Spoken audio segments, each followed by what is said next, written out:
Hello, everybody. Welcome to Sarani Sembang. This is you could say a flash episode. I'm Vernon Edudemong, your host, and I'm here with a special guest of mine who is actually coming in from Sydney. I'm here coming in to you from Kuala Lumpur, and we are, yes, on this Sunday afternoon, I've got a special guest from Sydney, Dr. Marc Rerceretnam, Dr. Marc Sebastian Rerceretnam, who actually launched this book recently in Singapore, and it's actually making quite uh, creating quite a kind of like anticipation towards learning about identity and heritage among various communities around Singapore and even Malaysia. And here I'd like to introduce to you Dr. Marc Sebastian Rerceretnam, coming all the way from Sydney, Australia. Here you go. Hi, Doc. How are you doing? Hi, Vernon. How are you? I'm very good, thank you. Yep, thank you for joining us on this Sunday. How is it there in Sydney? Oh, beautiful sunny day. I was Okay, doing some good. house. I was doing some house painting this morning. So if you see anything on my hand that's red, please don't mistake it for blood. Okay, so you haven't been kind of like um, committing I, a hideous I have. act. Oh no, no, I haven't. I don't work in the abattoirs as well. No, no. Okay. So house painting. So it's what is it now? It's kind of spring, right? So the weather should be great. It's Um, yeah. It's and spring. Yeah. It's and it's actually I it's perfect this time of year. It's just in the lower 20s, 20 degrees Celsius. okay. I'd say within a few weeks' time, it'll start getting ridiculously hot, and then we all start suffering and putting on our air conditioners. Okay, But for yes. now, we're enjoying lah. No need to put on aircon. Yeah, great Mediterranean springtime. Yes, Yes. absolutely. So you have just to kind of like talk a little bit about your background. Could you Mm, maybe give us an insight into what you do, first of all, in okay. relation to Um, the interest in the work that you do with regards to your historical research. You're an independent researcher. Perhaps you could yes. tell us how you got to that point, what your background was. Okay. Basically, I trained up as a PhD in economic history at Sydney University. And I've worked the last few years as an independent researcher for in my field as such. Although I've been working in this field since the I'd say mid to late 90s. Um, it's very, I mean, finding proper paid employments, for someone in my field. My specialty is hard in Sydney, or for that matter in Australia. It's quite hard. So essentially, I've worked on and off here and there within the university system, but I also sort of do a bit of research consultancy as well as work other jobs, lah, basically. Sometimes I work within the community sector. Sometimes I work within research centers. So we see, it's sort of scattered. I mean, that's a modern way of work like nowadays. You don't like in the old days you had one job and you held it for 10, 20, 30 years. Nowadays it's not quite like that anymore. You kind of mix and match, and sometimes you do house painting. Yep, and I guess so. You could say you're very much a part of the gig economy. Is that correct? So you work project to project. Is that I correct? wouldn't I wouldn't call my yeah, I guess so. Yeah, I guess that would be part of it, might be. Yeah. Although I don't That I might don't I don't I don't ride a bike and with a big pack on the big pack with saying Deliveroo in the back, but almost okay. there. Yeah, Well, almost there. the gig economy is basically professionals who work project to project. You do Yeah, gigs. So that's yeah, so me. That's me. that's you. Yeah, and That's that's me me. as That's well. me. Yeah. So both Yeah. of us are actually kind of like part of the gig economy, which is very hipster driven. So we are these old Yeah. hipsters, you could say. Yeah, yeah. Getting a bit too close to retirement, I think. But yeah, but anyway. Yeah. So where were you? Were you born in Singapore? That's correct. I'm born in Singapore, yeah. When did you make your way to Australia, and how did that happen? Perhaps you could share with us. Oh, my parents, particularly my dad, wanted to leave. I Okay. think he was just I mean, my dad wasn't particularly political, But after a while, he kind of got fed up of he found it because he was a reasonably creative personality, and so when you're working within, I guess in his area, he was working within the creative fields as such, and Singapore at the time, I'm not saying it is now, at the time Yeah. was very limited in scope, Okay. and yeah, and so he was looking for new opportunities. So Okay. And we just basically sold up and left, basically. I think in the what? mid 80s. Okay. So you arrived in Australia in the mid 80s. Is that correct? Yeah. They arrived in 84. I arrived 1 year later because I had to finish my national service. So I arrived Ah. in Okay. 85. Yeah. Right. Okay. Yeah. So this is a picture of your parents. Yeah. Your mother, right, Yeah. is ethnically Chinese, right? So you are mixed Ethnically race Chinese. yourself. Yeah. Yeah. And your dad is which if Tamil. I may He's ask of his origin. Yeah. Hmm. he's Okay. he's He's of Tamil Tamil. origin. Yeah. Okay. And he was born in Singapore. No, actually, he's born in Selangor. Okay. Which part of Selangor? He's uh, which part of Selangor? I guess in Travis Road area. I don't know. Because my grandfather, he was a railway person. They were, Right. well, the Malayan Railways was dominated by Indians back then. So my Right. grandfather was one of those one of the Indians hired, long-term employees of the of the Malayan Railways.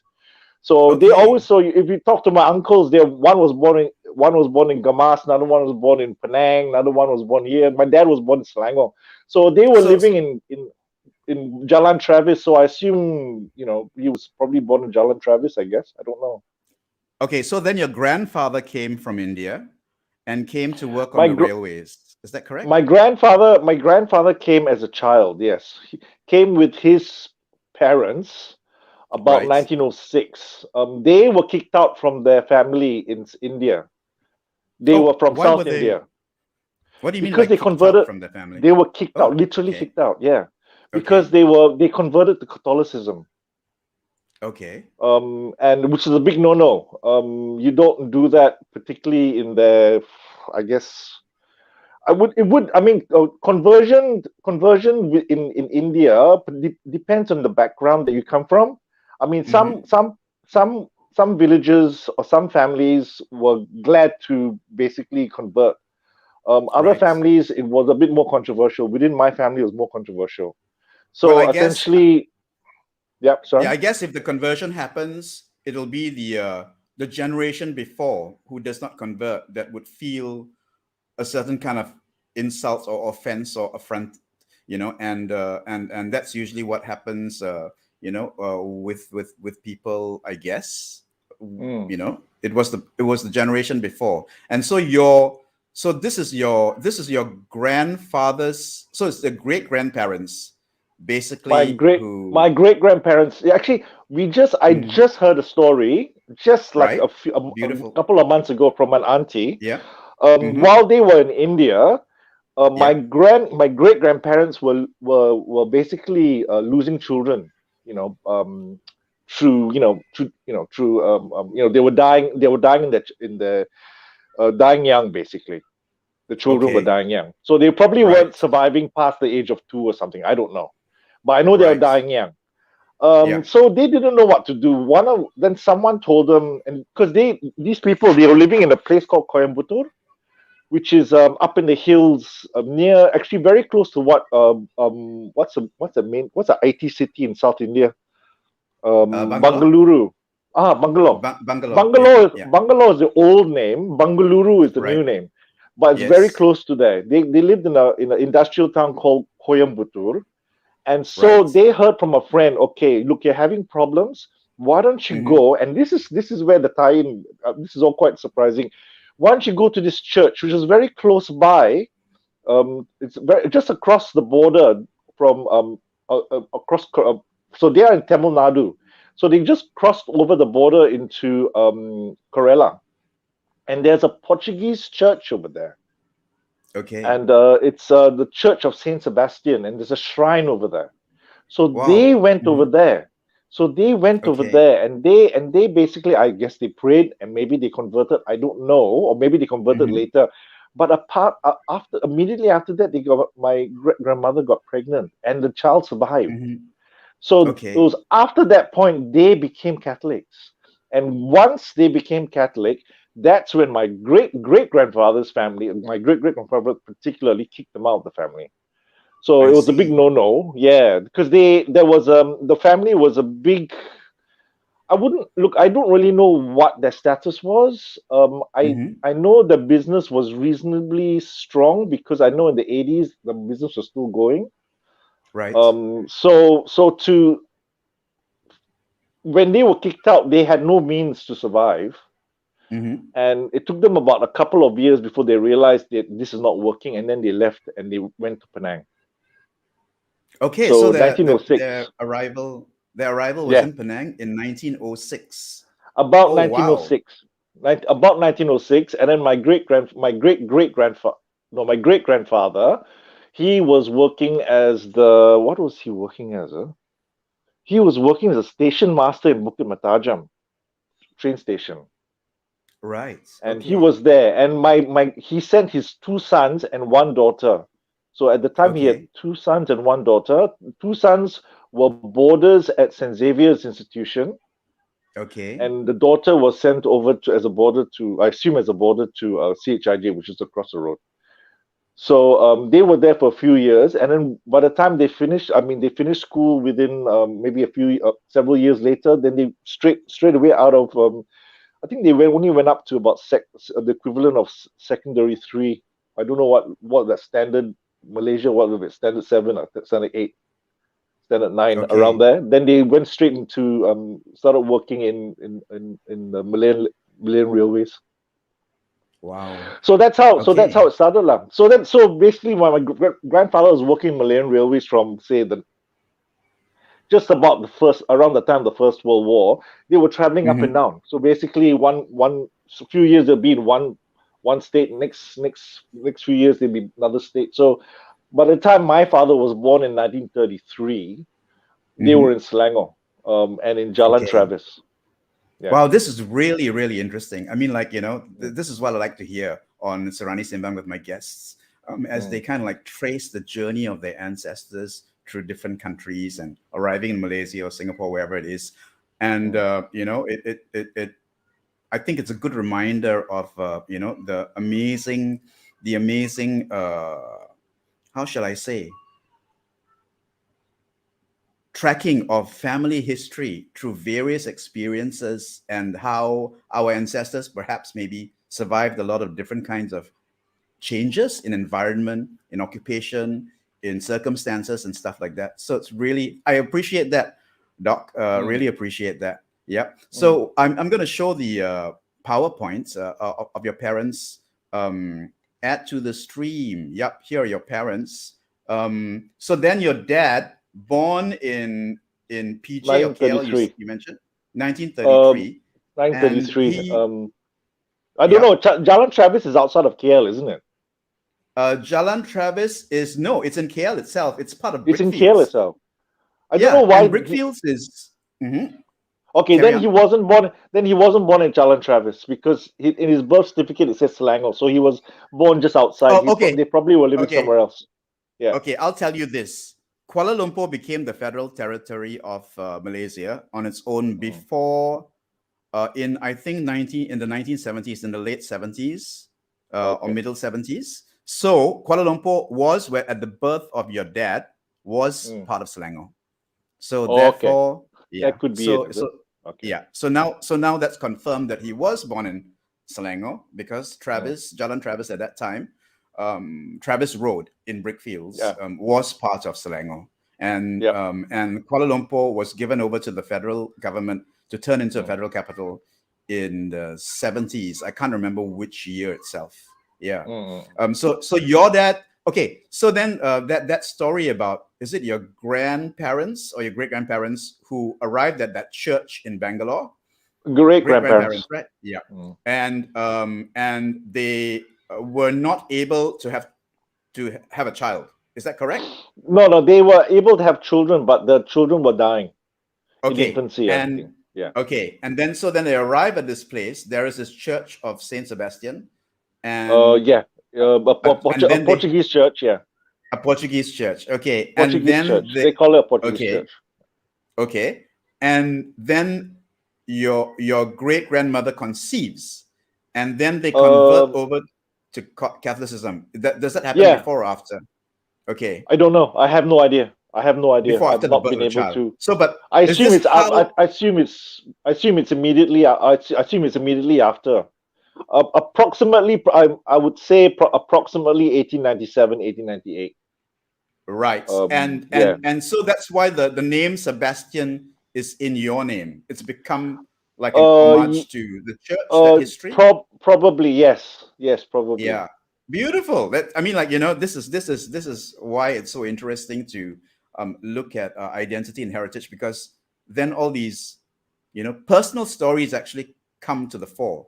Personal histories, of struggle and challenge and circumstance and stuff like that. Beautiful, beautiful. Okay, I'm going to move to the next slide. In fact, no, I want to go back to this slide. This was supposed to be the opening slide. Okay, so you have we go low, or is it Lao? How do I pronounce it? Low. Low. Okay, we go low Tan, which is on your mother's side. So Yeah. what was her name? She What was a is your wee. mom's name? A Wee. Phyllis Okay. Wee. Phyllis Wee. Okay. And connected to the Go, Lao, and Tan families in Singapore. So maybe you still have, I believe you still have cousins from the Chinese side, from your mother's side, maternal cousins still in Singapore.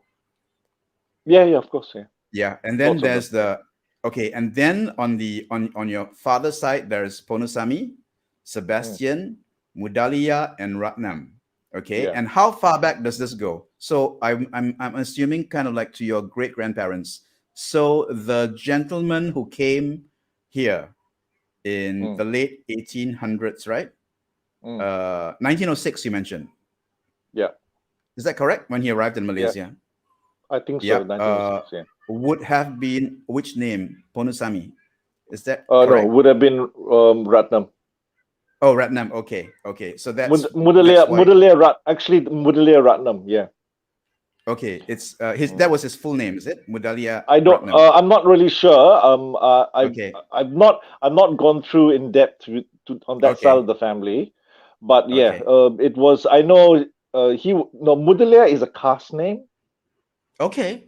And which Mudalia is a caste, if I may caste name. ask, which caste would this be? Out of interest, not that yeah. Mudalia is Mudalia is what they call a category within within the Valala caste. There are many. The Valala caste is Okay. Which a a category? generic Yeah. group. Yeah, it's a generic Yes. group of Usually by caste groups. occupation. So, well, yeah, generally by occupation. Yeah. The Valala groups basically are categorized Agriculturalists. as Yeah.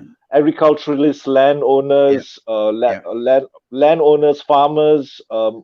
agriculturalists, merchants even. So Okay. and then Yeah. a lot of the Valala groups, many of them are like the Mudalias, but there are not many Mudalias in Malaysia and Singapore for some reason. I don't know why. Right. Well, I There mean, are only a few here and there. Most of them are Pillais. Chettis also are Valals actually. I think I'm quite sure Right. Chettias are also Valalas. Right. Who else is there? Pillais, Nayars. I'm not sure if Nayars are in because Nayars actually are not Tamil, but I guess they would be Valals. What else is there?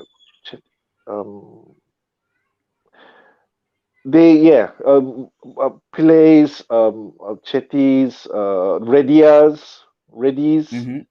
Right. So yeah, so they look. I'm not really a big Yeah. No fan of the worries. caste. Yeah. Just I'm yeah. not. Yeah. I'm not a big fan of the caste system, and I And we don't like shouldn't be. emphasizing. Yeah, I don't like emphasizing the caste element. In fact, within my own family, I didn't even know what caste I was until I Yep. asked them when I was in my 20s, late 20s. And Yep. then they told Yep. me. Prior to Yep. that, they never, and this is something which I admire my family for, my Yep. Indian family for. They Yep. never played the caste thing. They never said, Mhm. "Oh, we are this caste people. We don't mix with those people." Or we are Yep. this caste people. Yep. We can't mix with that sort of person. They Yep. don't, basically, because we were Catholic, and as Catholics we were brought up to understand and to believe the observance of caste is the antithesis of what Christianity believes in, and Absolutely antithesis right. of Christian theology.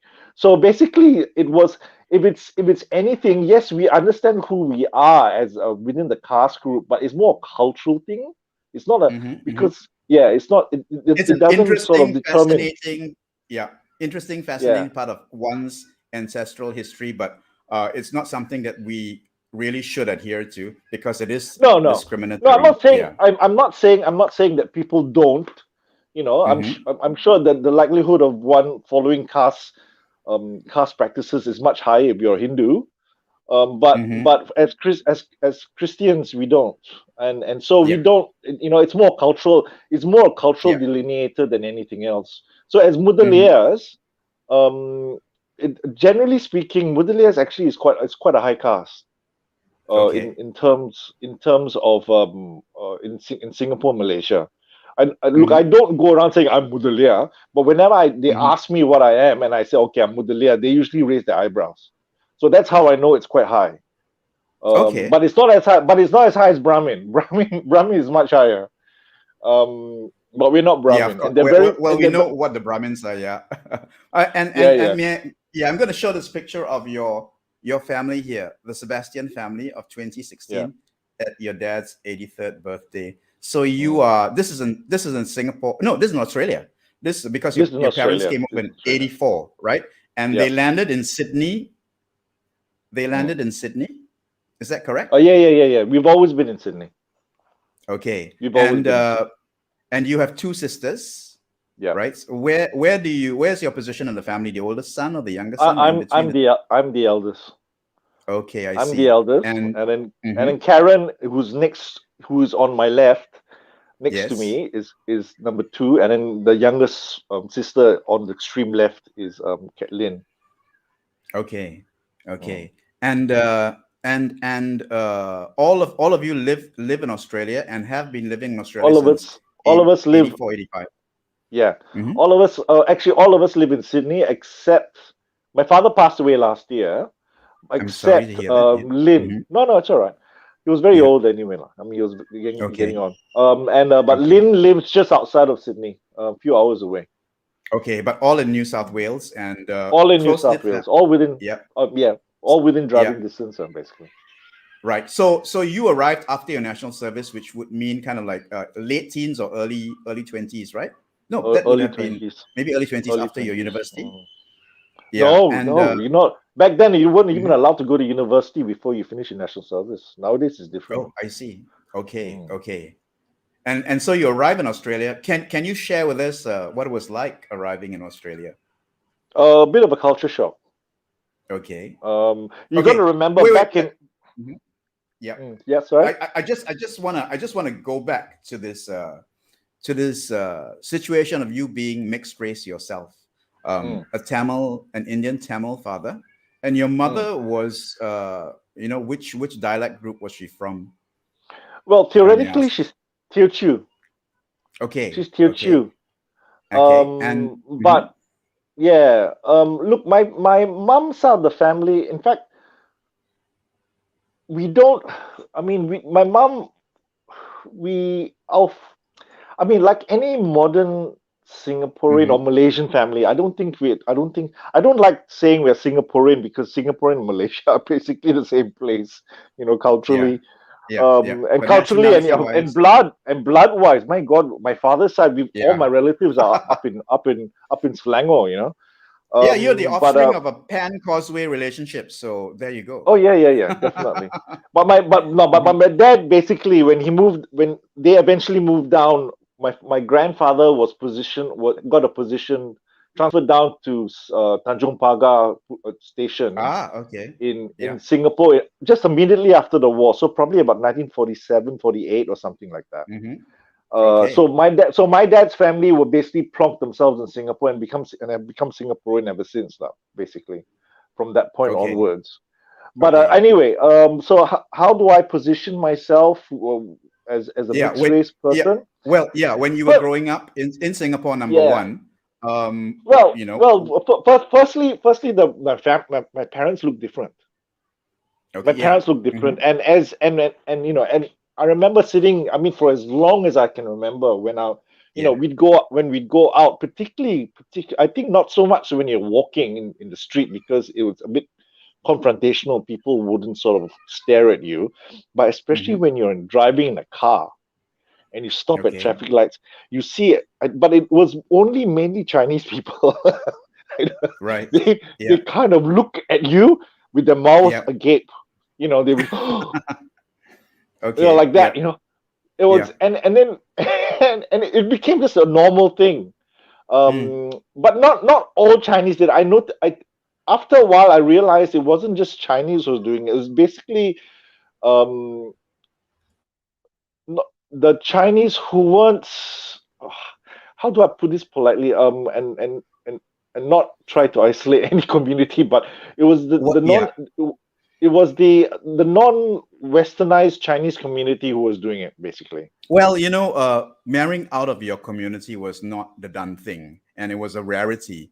And when it happened, Yeah, it came as a surprise to most people, and so that was at the their time, at the time. So this is reaction. Yeah. yeah. So this is 60s and 70s basically. And Yes. but Yeah. not all people did that. It Hmm. was the most normal thing. Like for us, it was the most normal thing because we grew up in that environment. My Yes. father and mother, while they were racially different, they were Yeah. not culturally different. So we Okay. spoke the Okay. same way. We had Yeah. exactly the same cultural, more point of view. Yeah. They had, and talking to my and understanding my where my Indian side of the families were coming from, and talking to my Chinese side of the family and where they're coming from. There's no difference. Yeah. Yeah. And Yeah. I see that largely true because by that point, and that's also I write about this heavily in my book. It was the in the 1800s where the concept of English medium the language education system was introduced. Prior to that, it was not. There was no one singular education system where Yes. everybody could join in. Yeah. Yeah. It was, And we're talking about you had. Singapore here. No, Of you're course, we're talking talking about about Singapore. everywhere. No, you're talking about Mm. Malaysia too. You're talking about Malaya as well. Basically, Yeah. because Yeah. The when the schools were British. all separate. Yeah. The schools It, are all it, separate. You had the Malay schools probably run by a local yeah. village headman, or else run Yeah. by Yeah. a mosque. Ustaz. You had Yeah. Yeah. The Chinese clan schools, and remember back then they weren't Chinese. You were all broken up to dialect groups. So you had the Yes. Teochew Correct. Kongsi, you had the Hokkien Kongsi, and they all hated each other. These guys, all the clans. Some They used to rivalry like fight, going on. Yeah. Hmm. Hmm. rivalry. There were riots. They hated each other. Okay. And so Teochew Kongsi, Hokkien Kongsi, this Kongsi, Cantonese Kongsi, they all ran their own schools.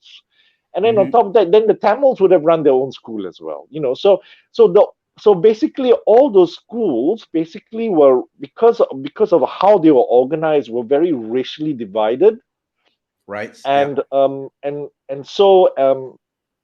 And so when you had the English medium school start up, and it was started up largely, it was originated I discuss it in the book, but in a large scale, it was started up by the Brits, but it was very Hmm. small, and they didn't bother to expand it.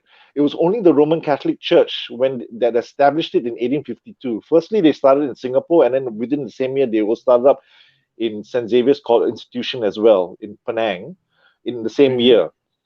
They're the ones who introduced the whole concept. And basically, what Okay. The whole happens? concept of what? The whole concept of what? English medium language education based on Yeah. a modern True. curriculum, Yes. which would be Yeah. recognized overseas Yeah. and open to all races and even Okay. all religions as well, because originally, and they still stand by that today. Yeah. In 1852, when they opened up, they said we do not limit this only for Catholic people. We open this to everyone, and we do not try. And they said it very clearly in 1852. We are if someone from a non-Catholic background comes to our school, they will not convert them to Catholicism. There They were will not very be. clear. There will not. Yeah. They will not. There will not be actual acts of proselytization. No, This no, was the most interesting about the missionary schools in yeah, colonial Malaysia, and I think yeah, that is so often not mentioned or spoken about, mm, where they came to serve, and they came to mm. serve with a sense of missionary, but it was not exactly overt proselytization. It No, was it perhaps wasn't. maybe Mm. living by example, which is something that is so forgotten these days in the in light of the battles between faiths and beliefs and even political ideologies. Yep. Living by example. Mm, What is the exemplary behavior you can show so that other people may then mm. consider becoming like you. Yeah, Yeah. thanks for bringing that up because it's really No, that's fine. important that these points. Yeah. Okay, I am going to show this picture now um, of your mixed race family. Okay, Mm, so from your own mixed race family, you had the mindset to be able to reach across the cultural divide. So perhaps maybe you hmm. can share with us a little bit about your family. Okay. Okay. My family, of course, we are based in Sydney. There are Right? five Yeah. of us. Me and my wife. Of course, you know who I am. My wife is Moretta, but she's not Hmm. Australian. She's actually a migrant herself. Um, she's originally from Norway. Okay. So yeah. So she wasn't born here. She wasn't brought up here. She came here as Okay. an international student, and we Okay. met. I was doing my PhD at the time. I was at Sydney University. Hmm. She was at the University of Western Sydney back then, doing her Okay. masters in Asian studies. I think I can't remember. So I guess I was Right. part of her study. She was studying me, I guess, and then we fell in love. Both of you studied each other. Like, come on, own up. Yeah, whatever, something like that, lah. Anyway, so we got together, and then things got serious, and Yeah. and then Sweet. yeah, and so yeah, so we made plans, and she had to get Hmm. a visa, seen to, and then within Right. about a year we were able to sort of settle down. And Okay. and then Cool. the first daughter was the one on the right, which is Helena. Hmm. She was born in Hmm. 2000. Right. So yeah, she's now doing law at the University of Technology in Sydney at UTS. And Okay. then the one in the middle, the next to her on her right, so she's much taller. This photograph is a few years old. She's almost as tall as Helena now. She's in the last year at high school. So it's what in Australia we call it year 12. So she's going to Okay. do her HSC, a high school certificate Hmm. this year. And then Hmm. the girl on the left, on the extreme left, the youngest one, she's 14 this year, I think. 14, yeah, 14 already. Okay. So she's still at high school as well. Yeah, lah. Okay. So So three we're quite, three beautiful. Three beautiful yeah, yeah, daughters. yeah. Yeah. Take after their mother, I guess. Yeah. Well, thank God for that. Yeah, but beautiful family, beautiful. Mm. And which Sydney has always been home, and your Yeah. daughters, what? How would they identify? I guess they'd say they're Australian, right? And Yeah. They definitely say they're Australian. mhm, That's for sure. yeah, But I try I'd say the last 7 years or so, mhm, I've been making a special effort to do a bit of traveling. right, And so I've been bringing them a lot to Singapore. quite Right. Oh, often. okay, cool. And Yep. yeah, so I think they've got stronger links with Singapore now. Not stronger than Australia, of course not. Because this is where they're born, and and everything. Mm-hmm.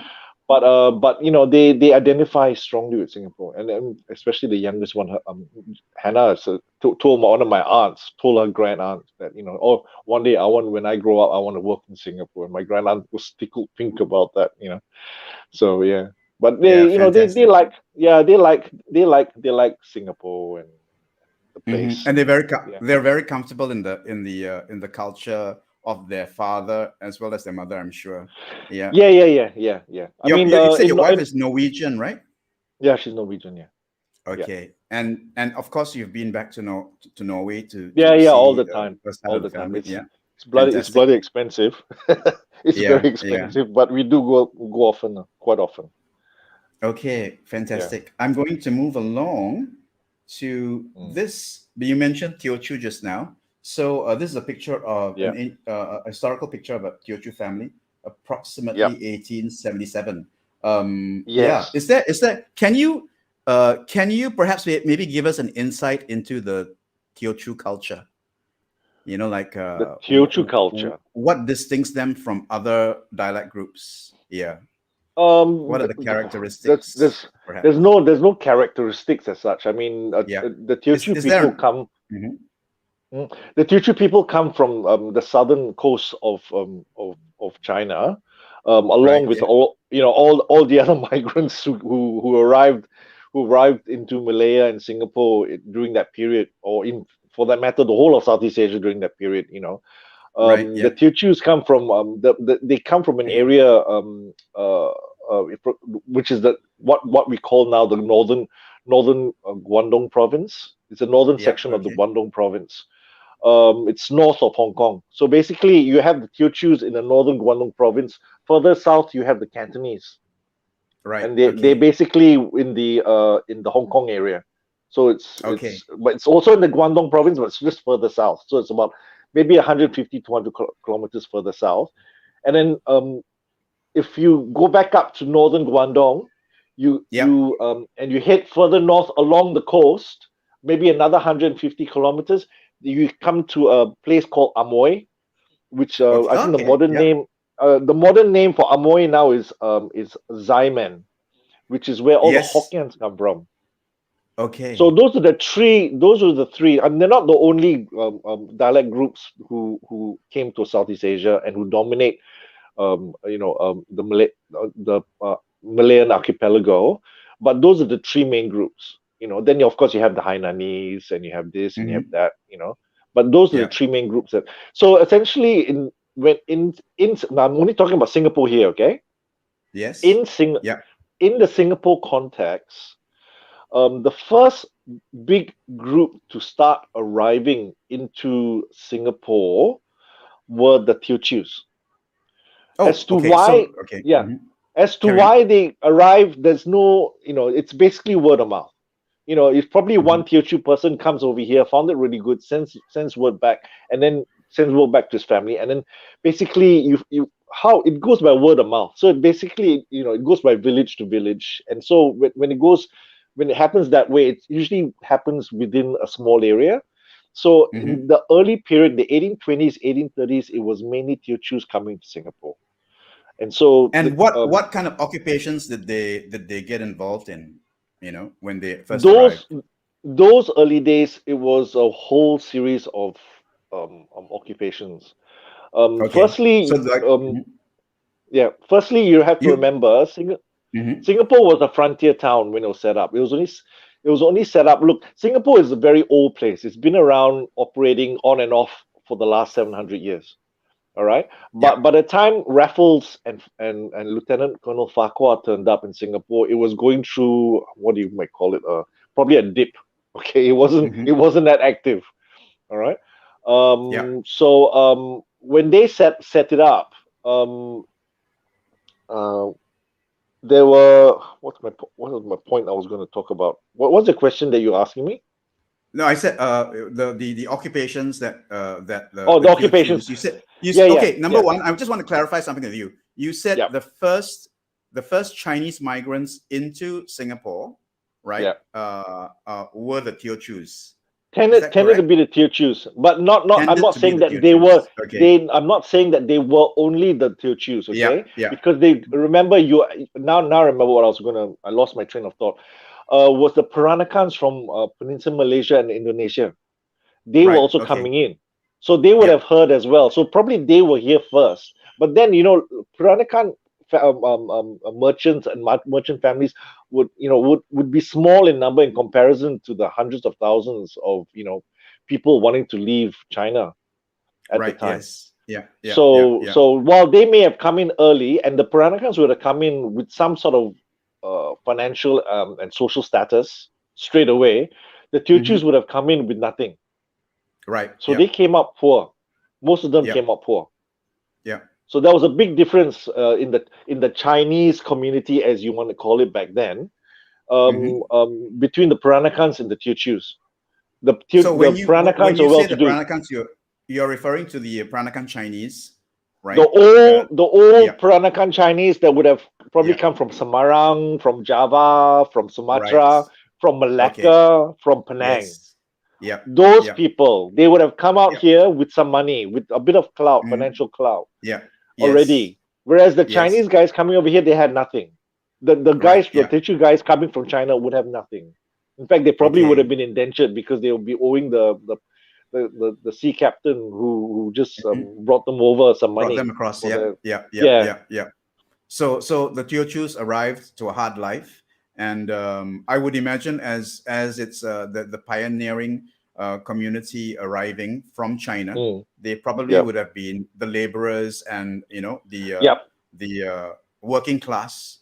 Yeah, Very much a and working class, as you might call it back mhm, then. Like, yeah, yeah, working yeah, class laborers, and then back then the main source of income yeah. for at the time one of not the main source, but the one of the biggest sources of income at the time was the cultivation of pepper and gambia. Gambia is Right. betel nut. Okay, Yes. Yeah. Yeah. so it was huge. It was huge. The betel nut. We think of betel nut. We think of those old people chewing the stuff and having all red teeth. Yeah. Yes, it was used. It was used for that purpose, but it was Yeah. also used as a dye. I believe to Okay. make a purple color. So it was in great demand in the West because that Yeah. was the one of those few substances that could actually produce a purple, which was very purple was a very in Europe was a very prestigious color Regal color. to have. Yeah. It was the Yeah, color very of much so. royalty, right? Yeah. So Yeah. so people got good money for it. So a lot of the Teochews went into pepper and gambia farming Hmm. in this early Wow. period. Okay. Yeah. Yeah. Mm.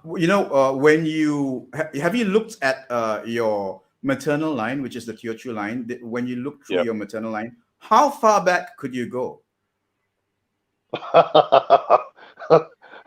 Was it possible for you? uh, Because I mean, like, for us, like, the Serrani Eurasian, yeah, yeah, right? The Eurasian Serrani community are yeah, able to trace their European ancestry further back than yeah, their Asian ancestry. And that was because the yeah, church kept records. yeah. So, I'd love to find out more about my Asian ancestry, but it's difficult, So, how Okay, far were you, as a okay, historian, how far were you able to okay, go back? I'm okay. I interested. I was surprised. I was surprised, and I forgot that the family, because when you talk about people from China, you're talking about Taoists. You know what Yeah. Taoists are, right? Taoists essentially are ancestor worship. They ancestor worship. Right. There are many things. Right. Taoism encompasses many things. It's a philosophy, Mm-hmm. But one of the things they do is ancestor worship. And when you have Yeah. ancestor worship, you have to keep records. So Okay. wasn't expecting to find so many records, but when I went to China Fantastic. in Yeah. when I went to China in 2019, one of the things we connected with the Chinese relatives in China in Teochew in Shantou city.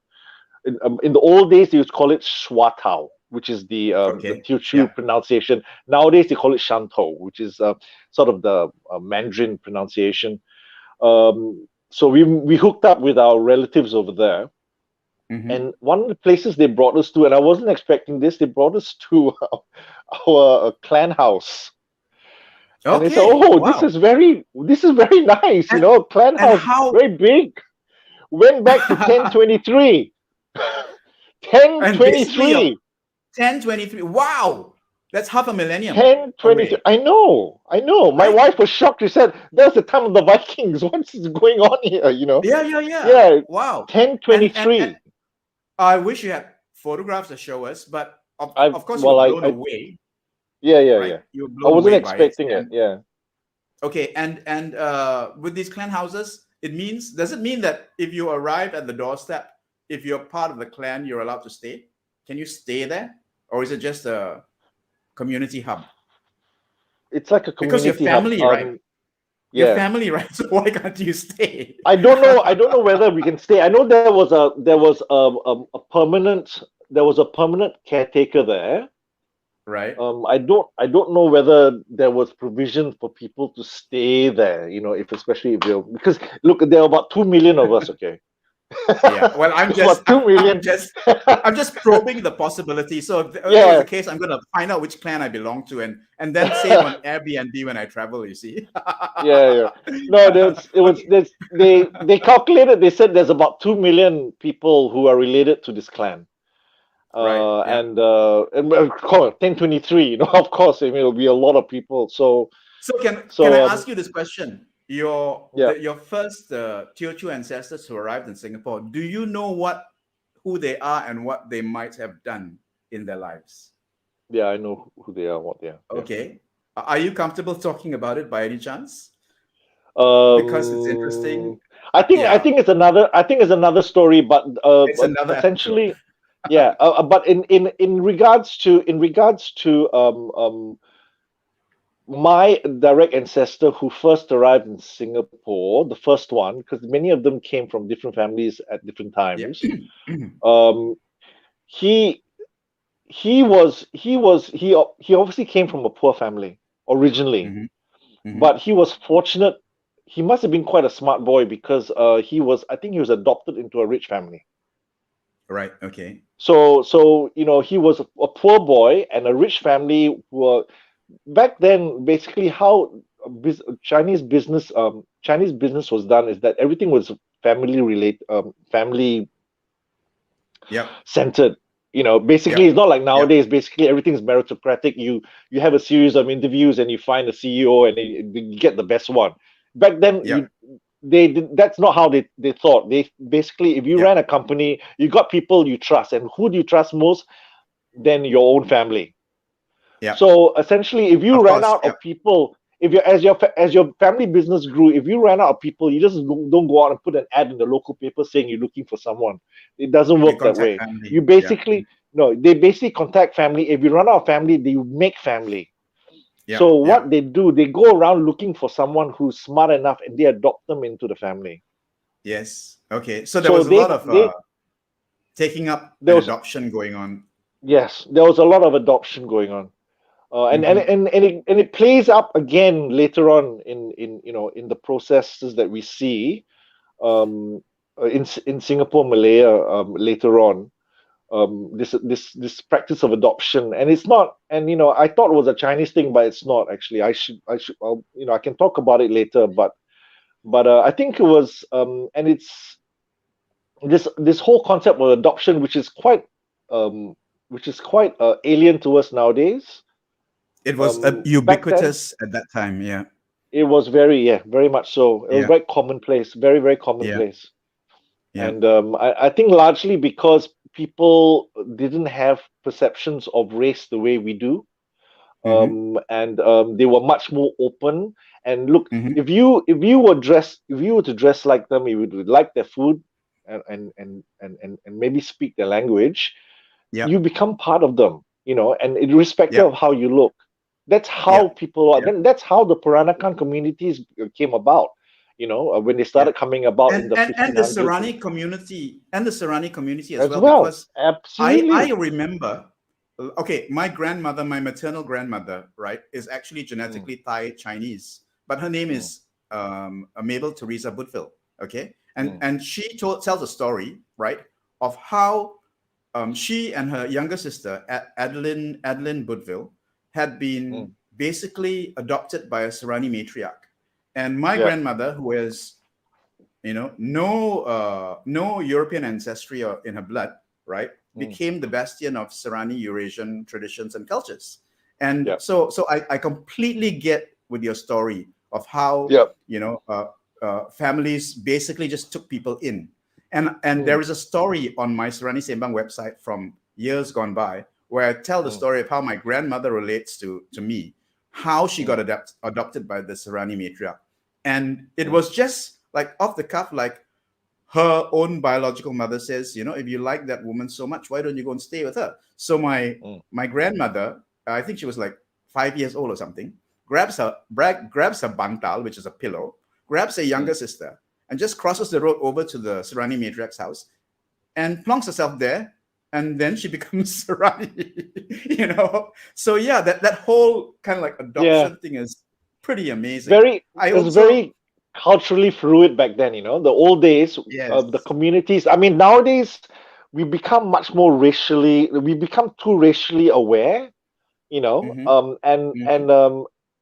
this is actually a modern perspective. It's only become very common, I'd say, in less than a century, I'd say. Right. Prior to that, people were much more fluid about the concept of race and where people belong, what you can do, or how even you're supposed family. To look like. Yeah. No concept of family. There was this very fluid, very. I mean, like even in my generation. I mean, like I'm one of 4 brothers, and I'm number 2. And number 3 brother had a friend who was going to school with him, and one day the friend's family moved to another town. And my father just said to my brother, because they were very close and this other boy had been staying over from time to time, my father just said to my brother, right, tell Tony he can come and stay with us so he doesn't have to change school. Okay? So Tony moves in and becomes son number 6, and even at my father's funeral, right, my mother tells her 5 biological sons to get Tony in line with us, considering him as family. So there was no adoption going on, but obviously the emotional ties were so strong that Tony stood with the 5 of us like sons of my late father, and this wasn't very long ago. This is my mother telling us, bring Tony to join us because he had lived with us and my father was fond of him and blah, blah, blah, So that adoption thing is, I don't know, DNA maybe, Okay. So anyway, I'm going to move it right along. Yeah. So maybe you want to talk about this family here. I get very annoyed when people sort of try to pigeonhole me into particular groups. Okay. Racially. I get very annoyed when anybody tries to pigeonhole anybody else into a racial group. Be they Malay, be they Chinese, be they Indian, whatever. The whole concept of Malay, Chinese, Indian, and others, or Eurasian, or whatever, done line, which I think is quite demeaning, actually. It's expediency. That's what governments are good for, expediency. So it was expedient to do that. They're artificial identifiers. They are artificial identifiers.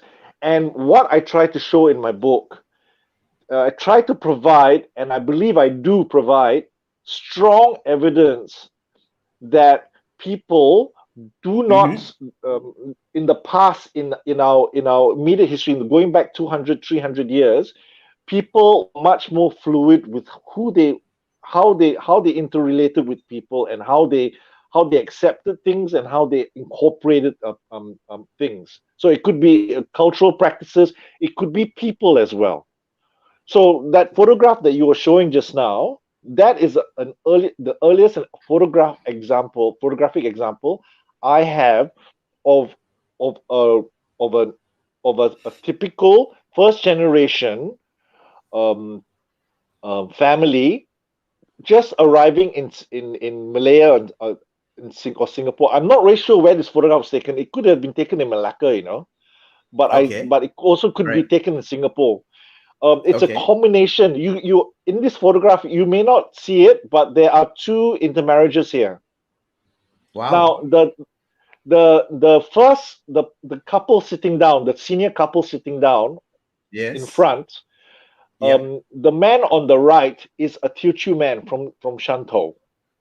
Right. Okay. Okay, so he's a recent arrival. All right, so Okay. this guy, he would have come out here. He's already doing quite well. He's married a local Peranakan woman. Now, this woman, I strongly suspect she's from Malacca. I know her name, Okay. and the Right. family is still in Malacca. The family is still in Wow. Malacca. So I Okay. assume she was originally from Malacca. So she's a Okay. Malacca, a Malacca Peranakan lady. So that Okay. is the fact that they married is quite unusual, because back then the Peranakans used to refer to the China-born guys as Sinkays, as in, I don't know what Yep. Sinkay Yep. means, but it's a very Yeah. derogatory term.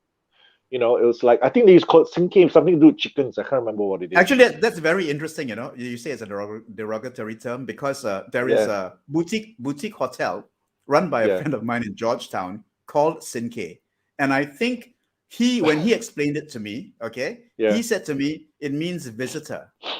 Okay, yeah. so can you see how this word, which means visitor, right, Mm, applied on perhaps maybe newcomers to Malaya, right, maybe. then Yeah, eventually becomes an insult. And probably. what Yeah. it does, right, what it does, because the word is weaponized to the new arrivals, right, Mm, it becomes a slur.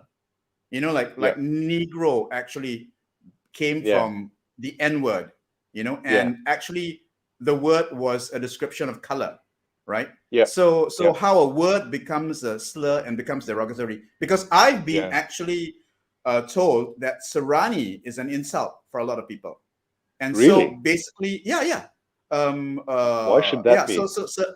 Well, I guess at one point in their lived experience of a particular community, it Mm, became an insult because it was weaponized against them to other them, to get them completely kind of like how shall I say, discriminated against. So it mm, becomes an insult, and I think yeah. So this Sinke issue is very interesting to me. I'm gonna mm. make a note in my little journal. Very Yeah. interesting. So they were referred as Sinke. And tell me more. Sorry, I Yeah, so interrupted the, you. he's done but basically by this period, approximately 1877, he's doing quite well. Right. He's probably been in the archipelago probably for the last 10-20 years. All right. Okay. Okay. He's managed to get himself married into I don't know. I mean, if you're Peranakan, you weren't wealthy, but usually you are well off. You could be well off, you could be extremely wealthy. I'm not sure exactly where they Yeah. stood, Yeah. but Yeah.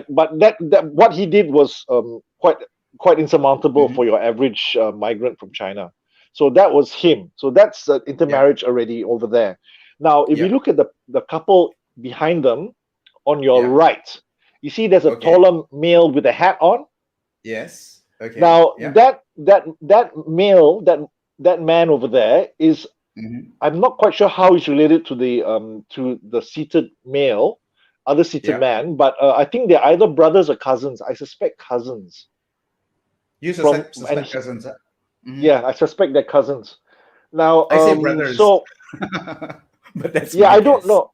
I don't know because I know their names. I know their names, and it usually when within the family, within siblings, when you name traditionally, even Yeah. still There's today, a. when you name, Yeah. there's a similarity in the names. Yeah.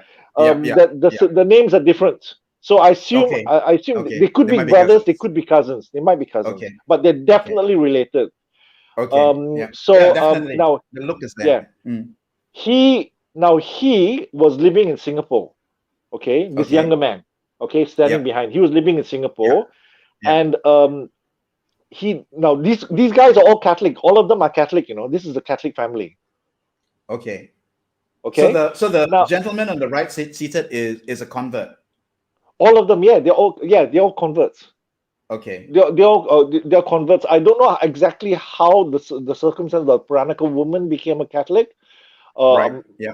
but it's impossible for him to for a Catholic boy or Catholic man to marry a non-Catholic. The church would just frown upon it. Only under At that time. absolute circumstances will they marry, basically.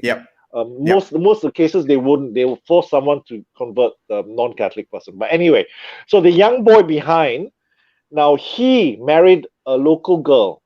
Now the girl is next on his left, on left of the picture next to him. Now she's not Chinese. Okay. Her name is Ana Maria Blanco. Okay. Now she's from Singapore.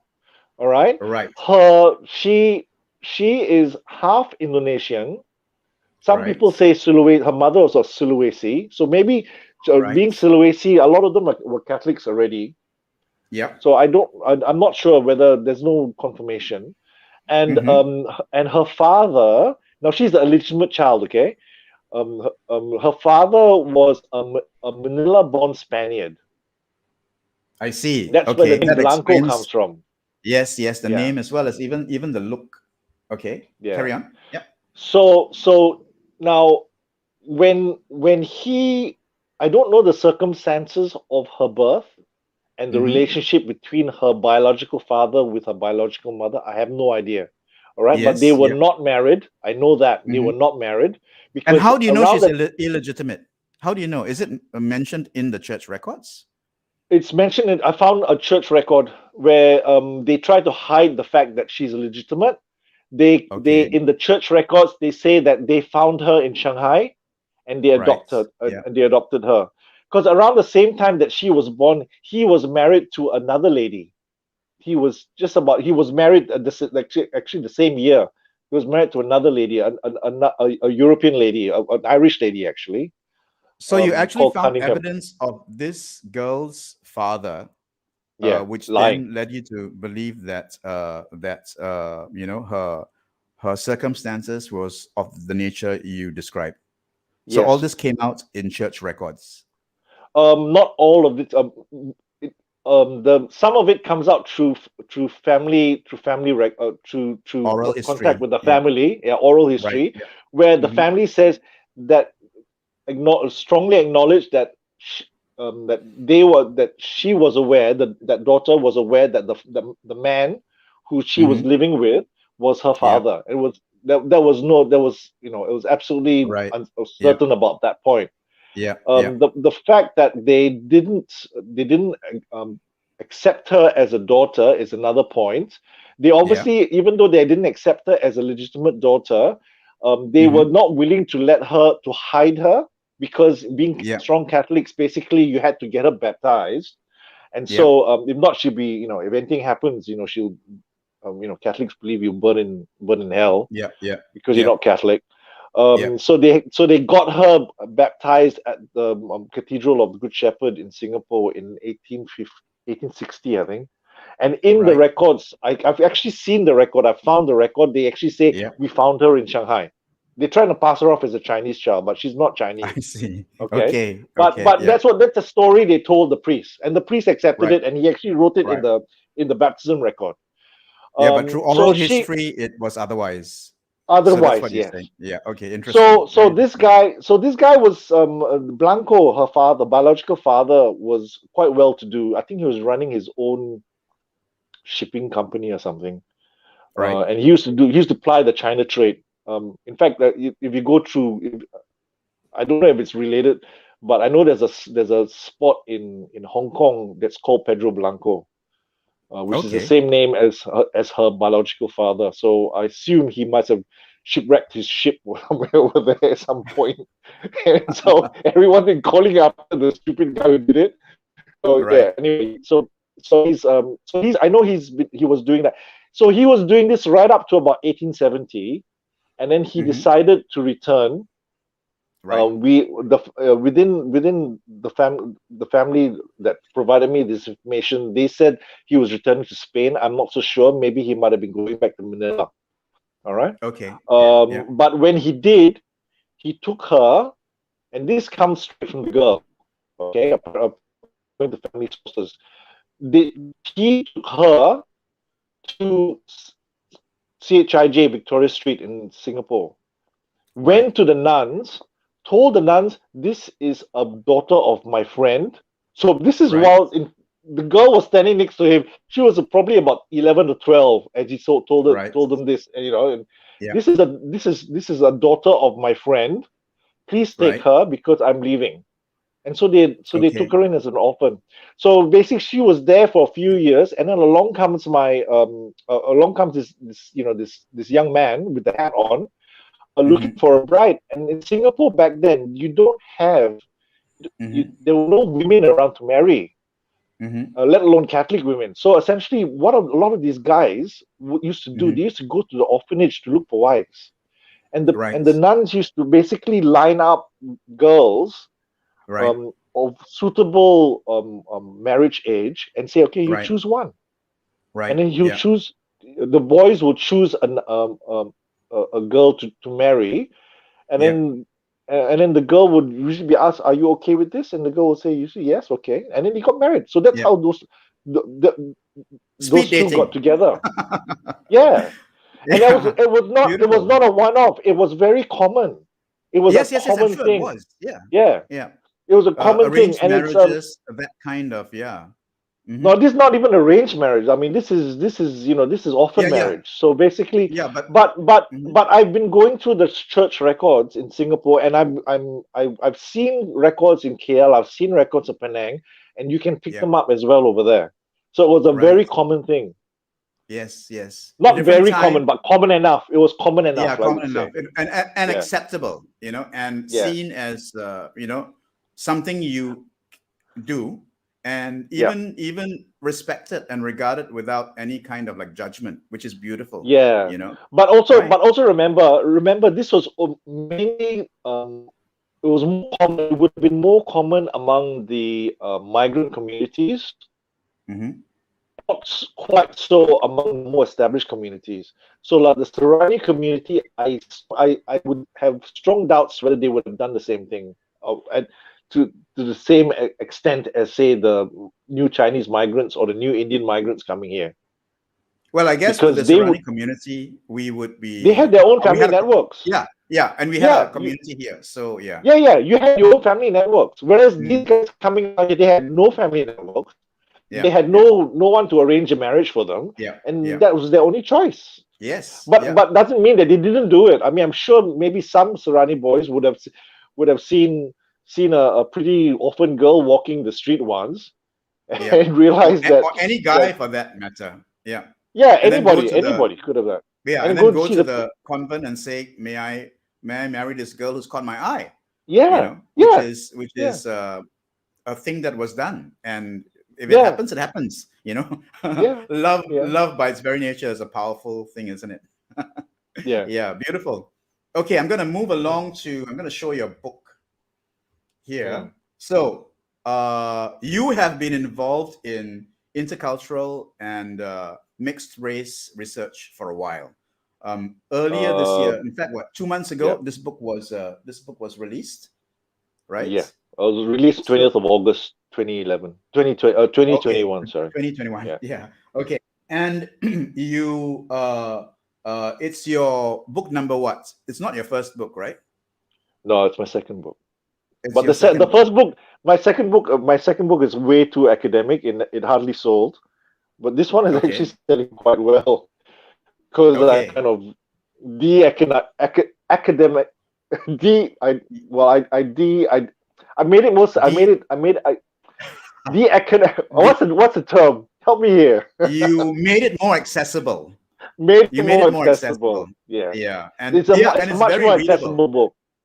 It's Yeah, really it's quite readable. I dipped into it. I yeah, haven't read it completely. I dipped in it here and there, and I found mm, it very readable. And I thought it was yep, very interesting. Some aspects, some issues that, in a sense, kind of like also informs my ideas and thinking about this Sarani Eurasian thing in my head. So mm, yeah, I was By the way, I'd like to thank a shout out to Gerard Jansen, a Singaporean living in Malaysia, who actually presented me with the book 2 weeks ago, I think. So thank you, Gerard Jansen, from Singapore, living in Malaysia, and who's actually kind of like a short walk away from where I live. Thank you very much. Yeah. He gave me. I don't want to give. Yeah. No, sorry. Carry. Finish. You finish off first. Yeah, he's a Sarani Eurasian from Singapore, and when he saw the book, he asked me. He said, "Is this worth getting?" And I said to him, "Well, if you're interested in history, why not?" And I knew what it was about because Marc and I let's have a let's share, right, Marc? I can't remember the exact time or dates we connected, but I think it was More, through more, your. more than a year ago. Oh, definitely. 2019 was when I Yeah. met you face to face, right? Yeah. And I think maybe about a year before that, we had connected on the internet through Sarani Sembang, because I think I became aware of your mixed race research going on, and so I asked if you would be interested to come into Sarani Sembang, even though you don't have Sarani ancestry, but I'm very happy to be inclusive. And so I got Dr. Marc, to join us in Sarani Sembang, and some of the sharings from you has been very, very insightful. And this in particular is Yeah. No, I think we met up in 2019, early 2019, when I was first of based in January. Singapore. 1st of January. No, we made face-to-face contact 1st of January, New Year's Day, when I was in Sydney, 1st of January 2020. No, but prior to that, I was based in first half of 2019. I was based at the National Library Board. This is Singapore National Library Board as a research fellow. Right. And I was doing my research not necessarily for this book, but I was doing the research for a research topic which eventually became the book. And I was posting some stuff out on different groups, and that's where you contacted me, and I contacted you. We basically touched base at one of these forums, probably on Facebook. Okay. And that's how we started. We connected, and then I started sharing stuff with you, and it just continued from there. Stuff with you. Yeah. So you went Singapore. So that would have been early 2019. Is that correct? Early 2019, I think. Yeah. And you were researching this book at that point in time. I wasn't researching the book at the time. At the time I wasn't planning to write the book, but at the time, but as I was making all these wonderful discoveries, I knew they were there, but I didn't realize how colorful and how widespread they were. And as I was quite literally making discoveries on a weekly basis, I was getting more and more excited, and until a point where I said, I have to make this a book, And 2020, it's become a book. Oh, look, I don't need to give a shout out. I mean, you said the book is very readable. It's also very readable because I got a very good editor. Her name is Ilse Sharp. She's an old journalist. Yeah, she's a journalist. She's retired now. Right. She worked with the Straits Times, and she's working in Singapore and Malaysia for many, many, many decades. Yes, she lives in she lives in Perth now. She did the editing for the book, and she made my incoherent sentences coherent. Right. So excellent. Yeah. Hi, Ilsa. Both Marc and I send you our love. Yeah, I met Ilsa that same trip to Australia that I did in 2019, 2020. All right. I met Ilsa at the Eurasian Association Sunday. They have a curry lunch, I think it's called. And I met her there, and it was really nice. So that's where we connected. I'd heard of Ilsa, who's a veteran writer, journalist. So it was an honor for me to meet her, and such a small world that she ended up, editing your book. So Ilsa, a shout out to you as well. Ilsa is also a member of Sarani Sembang, but I'm not sure if she's as regular on Facebook as some of us millennials are. Yeah. Okay, so I just want to come back to the book, right? One of the things that I found really interesting about the book is when you delved into the idea of namings, of how people had their names. And when you were talking about the Christians in India, when the Hindu Indians became Catholics, Okay. Yeah. And I remember you mentioned how one of the names was like Maria Das, which means devoted to Mary, right? So it was Servant of Mary. Yeah, a servant of servant of Mary. Mary. Yeah. Mm, So how that was how a name like Maria Das mm, came about, you know. And yeah. if you saw that name, I guess you could actually assume that the person is Catholic. Is that Yeah. correct? Yes, yes, definitely. Yeah, and Yeah, they would uh, be. Yeah. they would be definitely and so other surnames, other Indian families Indian families with those kind of names would be what else? Do you remember? I've got the Uh, book here, phew. and maybe you Look, might not remember because you I wrote wrote, it I down, wrote, right? I wrote that. I mean, there's quite a few. I give you quite a few examples. I mean, like I wrote Kasami. Yeah, I think yeah. Sami is. I can't remember what Sami means. I think it was I think either means baby or God. I can't remember. But Right. there's Okay. it has a sort of anyway. So Aroka Sami, Lud Sami, uh, Right. um, there's a whole list of them. I've written in Right. there. Fantastic. But there, Yeah. there's Yeah. yeah.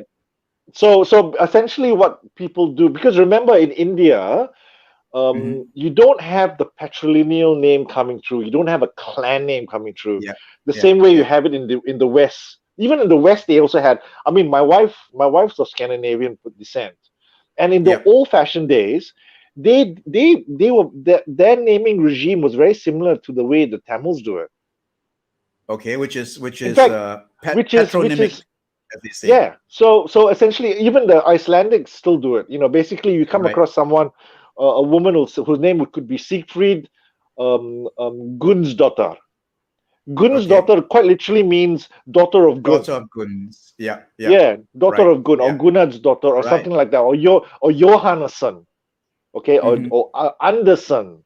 It's Yeah. The basic. It's son of. all it's Yeah. Yeah, and it'll change each generation depending on who you are inheriting it from, and also depends on whether it's matrilineal or patrilineal. In most cases, in Right. most cultures in the world, it's mainly patrilineal. But Yeah. in India, and then talking about the Tamils, you adopted the name of your immediate father. So, say for example, Okay. your father's name was Krishnan, and your Yeah. name, given name is Siva, so you'll be Yeah. Siva, son of Krishnan. All Yeah. right. So what Yeah. happens is that so there's no surname as we know it, Yes. Yeah. Yeah. Yeah. and over the years, what happens is that and as the communities westernize, what they do is they actually adopt one of the names, they stop, and it Yeah. becomes a surname. So you Yeah. come across Peter John, Yeah. you know, because they stopped somewhere probably Where there about was a three John. generations back Yeah. when there was a Yeah. John, you Yeah. know. Yeah. Yeah. Yeah. Yeah. They didn't have the same thing like the Chinese have with regards to Tan or Chan or Chia or Yeah. Chua or Yeah. something like that, Yeah. where you Yeah. stuck Yeah. with the A clan name. clan, and Yeah. that was actually a clan name rather than a Yeah, that was a family clan. name. No, it's a And clan yeah. name. Yeah. Yeah. And therefore, a clan name doesn't actually mean blood connection, right? So, like a Tan and a Tan may not actually have a genetic link, maybe. I'm not sure. Or if it does, it goes I back think they like are. I centuries, think it right? goes back It might be centuries. Yeah. centuries, yeah, Like I centuries. told you, when I went to Shantou, and I went Yeah, to the Low family yeah, family yeah. home, Clan family house, house. yeah, the clan There are two house, million of us. There are over two yeah, million of us. yeah, yeah. So Recorded. basically, So yeah, the ones who are yeah, recorded, the ones who actually yeah, registered for membership. yeah. Yeah, amazing, beautiful, beautiful. And on the Chinese side, in the Singapore Chinese and the naming conventions that you actually discovered. Do you want to talk about that? Because that was very interesting Okay, too. okay. I told you back then. Today, when you talk about Chinese, we talk about Chinese as a group. It didn't exist back then. All right, Yeah. Mm-hmm. you still there? Oh, okay. Yes, I am. I You didn't, am. yeah, you didn't exist back then. Basically, you had clan groups fighting each other. Right. Yeah. So there was a lot of rivalry, and I'm sure this also happened in Peninsular Malaysia, but in Singapore, because the Teochews were the dominant group in the 1820s, 1830s, the new group that was coming were the Hokkiens. Okay. And so by the 1830s, 1840s, the Hokkiens were becoming dominant. And no, sorry. I'm going forward Okay. too far. Okay, Okay. when the Teochews first came out, basically they had everyone worked through the Kongsi. Okay. So when you come over here, when you migrate over from South China, you come over to Singapore, or you would have come over to Penang or come over to Johor, whatever. Basically you look out for your Kongsi, because a Kongsi would have been set up Okay. where And the where, Kongsi where is the you were clan arriving. house. Clan There was house, the clan and it would be association. the clan Yeah. association. So you have a hierarchy. Yeah. You have Yeah. bosses, and these clan Yeah. associations were not, as we think of it nowadays, just cultural where they have dances. It's not. Basically, it's a place of worship. Yeah. Okay, it's a Taoist temple. It's Yeah. a business entity. They Yeah. will own and run businesses, and most importantly, they organize labor. Yeah. They organize labor. Okay. So if you were from say if you're a Teochew boy coming out, Mm-hmm. you don't go to a Hokkien clan house and say, "Can I get a job?" They'll kick you out. Yeah. All right. Okay. So So you have because to there go to was the rivalry and yeah, yeah. animosity So even. Mm-hmm. if you're part of a clan house, you're supposed to be a member. If you're from a particular clan or you're a particular group or a cultural group, say in this case Teochew, you had to, the assumption is that you were part of the Teochew Yep. clan house. What the Catholics did was that the ones that came out here, Yep.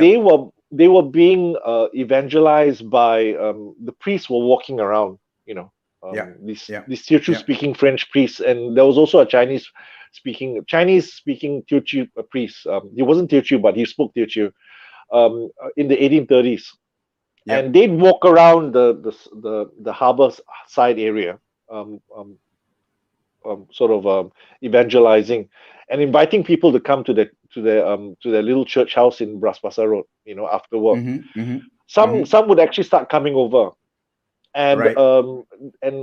by 1834, 1833, you find a few of these Teochew boys were converting to Catholicism.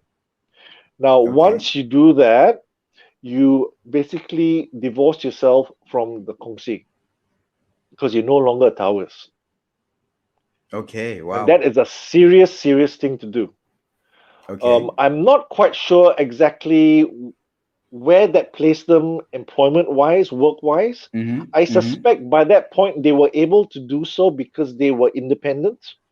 Yep. Maybe, Yep. maybe they, Okay. they were Yep. they found work somewhere else in someone's farm, and the person who ran the farm didn't give a damn what where they were affiliated with. Yep. Um, so what happened was that many of them, so the Kongsis were very, very threatened by this, and they began Mm-hmm. threatening the converts, and they also began Okay. threatening the priests. Wow. And Okay. so this became intimidation. Basically, they would follow the priests around, and they would kind of shout and Yeah. intimidate, Yeah. and Yeah. they'll Yeah. intimidate Yeah. the converts as well. Mm-hmm. It got so bad at one point that the Chinese boys became so pissed off, they began dropping their clan names. Okay. So if you Right. if you look at the early church records in the 1830s, 1840s, and even into the 1850s, they kind of start reusing the clan names from about the late 1850s, 1860s onwards. Yeah. But before that period, no one Mm-hmm. uses their clan names. So it's Mm-hmm. Anthony Akau or Anthony Ati or Anthony Asau or Soy, Yeah. Yeah. or Yeah. Stephen are this or Stephen are that. It's not. There's no clan name, so it's really weird. But they Right. did it for a reason, and I believe the reason. No one says the reason why they did it, but I believe the reason is because they didn't want to have anything to do with the clan. Well, I mean, like if they were ostracized, it's only kind of like natural that Yeah, yeah, yeah, they would yeah. also I'm want sure. to disengage that cultural or heritage from their And also, if identity. you and also Um, if you don't use your clan name, they can't identify you. They Yes, can't yes, say, oh, yes. you're Yeah, supposed to be yeah, with that clan group. Why? How come you're not yeah, with that clan yeah, group? yeah, You know? yeah, yeah. So one could say that at that point in time, issues of identity were driven very much by a sense of safety and security and a sense of connection that Yeah, one found, right? that's another point. Now, Mm-hmm. a point which I came across through someone else, they said Yep, that yep, these converts basically would have thought new China arrivals would have thought within the perspective of clan organizations. And yep, now that they've yep, divorced themselves from the Chinese clan, the Teochew clan organization, they yep. probably came over to the Catholic Church and they saw that as a new clan organization. Yeah, yeah, And, absolutely right. and so they So then they, operated, mhm, they properly operated within the Catholic Church as a new clan. And it probably worked that way because because there was employment generated within the Catholic Church. mhm, And there's a mhm. whole chapter I have in my book talking about Catholic only.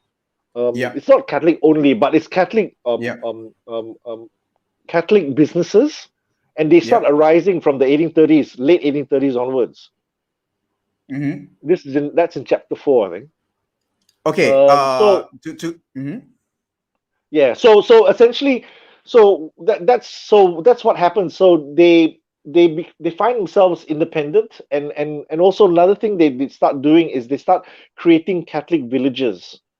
So I don't know Wow. if Okay. many people are familiar in many Malaysians would be aware of the geography of Singapore, but there's an area in Singapore called Aokang, which is Okay. northern section of Singapore. Right. It was dominated by pepper and gambia farms, in the 1800s. Mhm. That whole area, there were many, or at least large Roman Catholic Teochew villages Enclaves. only. Yeah. Yeah. Yeah. So Right. so they worked within their own community, and they protected themselves. They worked within their own community. They farmed as a community. So it was like their own clan organization. The Okay. Catholic Church became their own clan. So these so these so these communities formed from Yeah. various races and ethnicities because of the church, right? And created their own enclaves, which were, you could say, Peranakan, because now these foreign workers, right, Mm, are marrying local born women, right, yeah. and having their own Peranakan children, Yeah. right? And what kind of mixes was happening? I mean, like, I would assume that Okay. because it was Catholics, and your book does say Catholic converts, right? Mm, Let me get to the cover again. A history of immigrant Roman Catholics and converts in early Singapore, right? mm, So these communities are, I guess, forming, right? mm. And these are mixed race communities, Well, right? they would have started off as mixed race because the congregation, the early congregation back in those days were mixed race.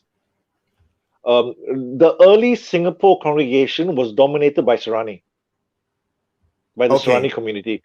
In 1833, 1834, I think about 1832, 1833, the Roman Catholic community, when it was first set up by the French mission, uh, there were approximately 300 people within the congregation at the time. All And right, and these people were and mainly ninety Serrani. percent Mhm. and ninety Yeah. percent was Serani at the time. These are From all where? Malacca, From mainly Malacca Malacca. And Penang, I guess. Penang to a limit at that point. Penang to a very limited degree. Right. Most of them, I don't have the figures because the Yeah. registers didn't exist back then. You Yeah. only can get the feel by going through baptisms and marriages and death notices. Right. And it's there. My feeling is that they were all from Malacca. Okay. And I have historically a. speaking, yeah, Mhm. Actually, I have a theory that might not concur with you. yeah, Okay. I actually think that the earlier, you could say, cohort that came, right, might have come from Penang. You know why I say that? Because it why? was actually Raffles in Penang and Francis Light. So was it Raffles who decided from the vantage of Penang, decided that Singapore might be, the next likeliest place. Mm, And so therefore, if that was happening, then the earlier cohorts would have mm. at least included Penang Serani people, I think. That's my Um, assumption. Because I don't think Raffles actually arrived in Malacca. I okay, think he okay. actually, yeah. So, but that's we can explore some more and come back with our Yeah. findings, right?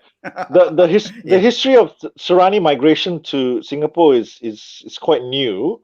Right. Um, Yes. I Yeah. know in the late 2010s, um,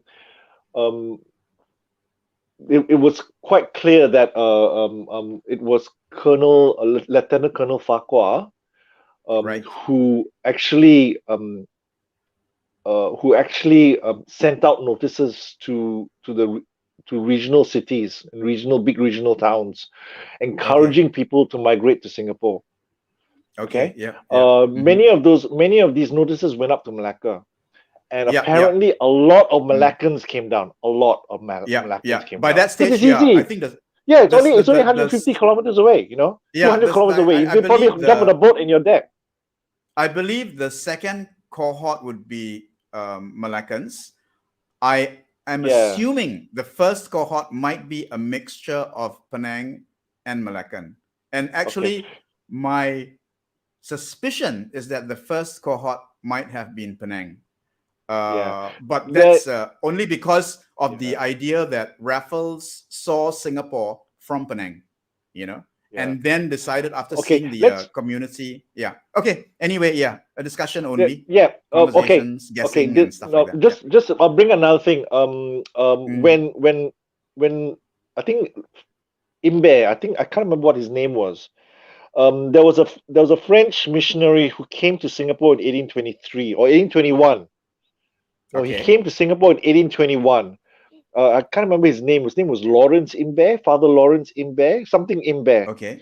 Yeah. Yeah. He came to Singapore to do a report. He was traveling through the area, so he did a report and he wrote back to the MEP, Right. um, saying what he found. Basically, he said there Okay. were about 12 Roman Catholics in Singapore. Okay. There were At 12 that Roman Catholics stage. in Singapore Okay. in 1821. So this is immediately after Raffles would have arrived. Raffles would have Hmm. set up the administration, And and these and 12 may have come with Raffles. You're saying um, that these 12 came with Raffles. I don't think so because Oh, they were there um, already, is it? Father Imbert Yeah. described them as living in extremely wretched conditions. So they Okay. were very, very, very poor. Okay. And these So were, in his mind, they were Catholics. They were they already they were practicing Catholics. Catholics. He said they were Okay. Catholics. He And said he they were said they were, Catholics.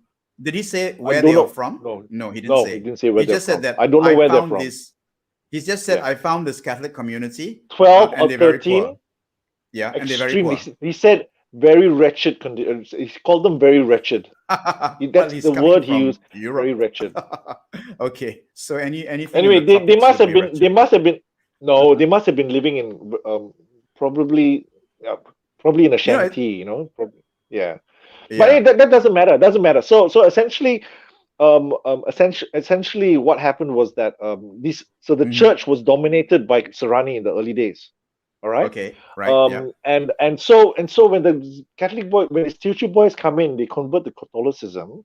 Hmm. There's no opportunity for them. They have no family networks. And Right. remember, Singapore back then.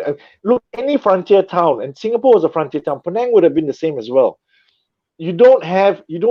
There's not the when there's a frontier town, it's always skewed. The gender balance is skewed towards men. So there are Yes. Hmm. hardly any women. I can't Yeah. remember what the ratio is. It's all in the book, but I think it Yeah. was like 15 or 10 to 15 women, 10 to 15 men per woman. Right. Yeah. Yeah.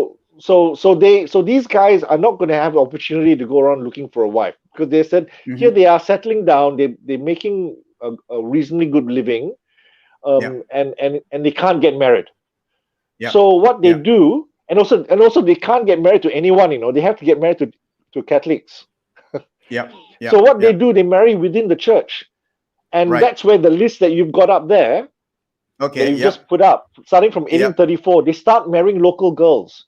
And who did they marry? They marry Sarani. Right. A lot of them marry Sarani. Not exclusively. Majority are Sarani. Quite a few are Malay. Yeah. Small handful are Peranakan Chinese, and some Indians. But Okay. So mainly like so. Sarani. Mainly Okay. Sarani. So Malacca so Sarani. this is a filtered list, right? Yeah. Is it, or is it exactly the marriages from 1834 to 1870? Are there This any entries that were removed from here? So I want to know whether this is the complete list from 1834 Yeah. to 1870, or is it filtered already? Have you filtered Oh, it's out? filtered. It's filtered. Okay, what There was taken were a out? few more. They were Uh, basically okay. Say for example, the most of the marriages would have been between, because the Sarani were dominant within the community, so the okay, Sarani yeah, marriages were not yeah. included here. The Sarani to Oh, the Sarani marriages, Sarani to Sarani marriages were not included here. yeah, Okay, or Indian okay, to Indian, or Chinese to Chinese. okay. So it's Uh, um, intercultural. This list Intercultural. is I the am interested. intercultural. Yeah, The book is interested in yeah, intercultural, interracial interaction. That is what right. the book is about. Yeah, Yeah. So like I'm looking at names here, like Pon Pon from Rio.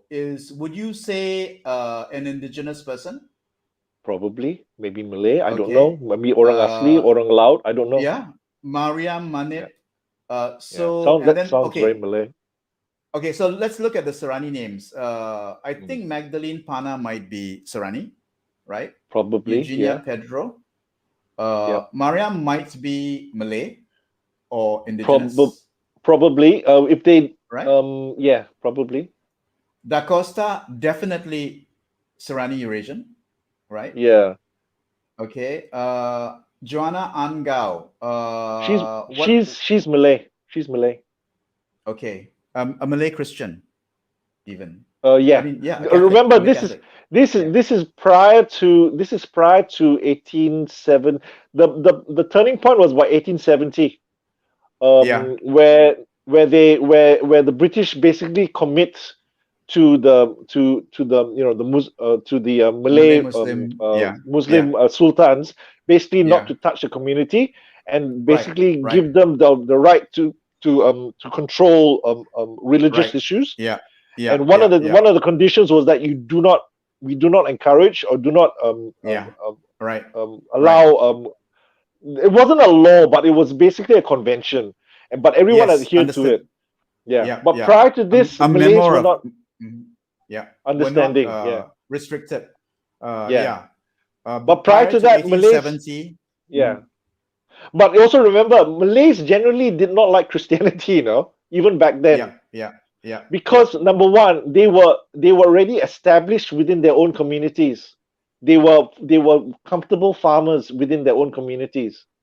And then Right. if you were to convert to something else, you can convert to Christianity, you can convert to Taoism or Hinduism, you isolate yourself from the community, you isolate yourself from your farm. So Mm-hmm. you literally get yourself kicked out. So no one's going to convert. The ones who convert, and these ones, I suspect, are the ones who are finding themselves on the out and out, outside of the periphery of the protection of the Malay community, of the the respective Malay communities, and they therefore look around, and then they see what other options they have, and they come under the Catholic Church. So some of them might be orphans. Mm-hmm. Okay. Some of them might have found themselves in a difficult situation, and sought the help of the priests. Mm-hmm. Yeah. So Okay. So there this are is a few Malays, but not that many. Okay, so this list of intercultural marriages is Mm, very very interesting because you've also got like yeah, here you've also got, I mean, it's mentioned Malacca mm. and Rio, which is at that point in time a When part of when when when Singapore. I when I say when I put the place where they're from, Location, that yeah, means it's where yeah, they were born. right, It's listed. yeah. If it doesn't have the list, that means it wasn't listed. The priest didn't write it down. Okay, so that means Yeah, if there is a location, it's where they were born and they are now yeah. residing in Singapore and they are They're now now residing in marrying Singapore. and they're now marrying most probably Teochew Chinese, In this case, all these cases, they're all Teochew. yeah, Yeah, yeah, China-born Teochew people, men who have yeah, arrived in Singapore to work. Okay, yeah. so then we've got the Serani names, Serani Eurasian names. There's Sequeira, Mm, there's yeah. Roselles, uh, there is a Simon, there is a Yep. Lai House. I think that Mm, is Eurasian Serani. Simon, mm. From there Penang. is The lighthouse is from Penang.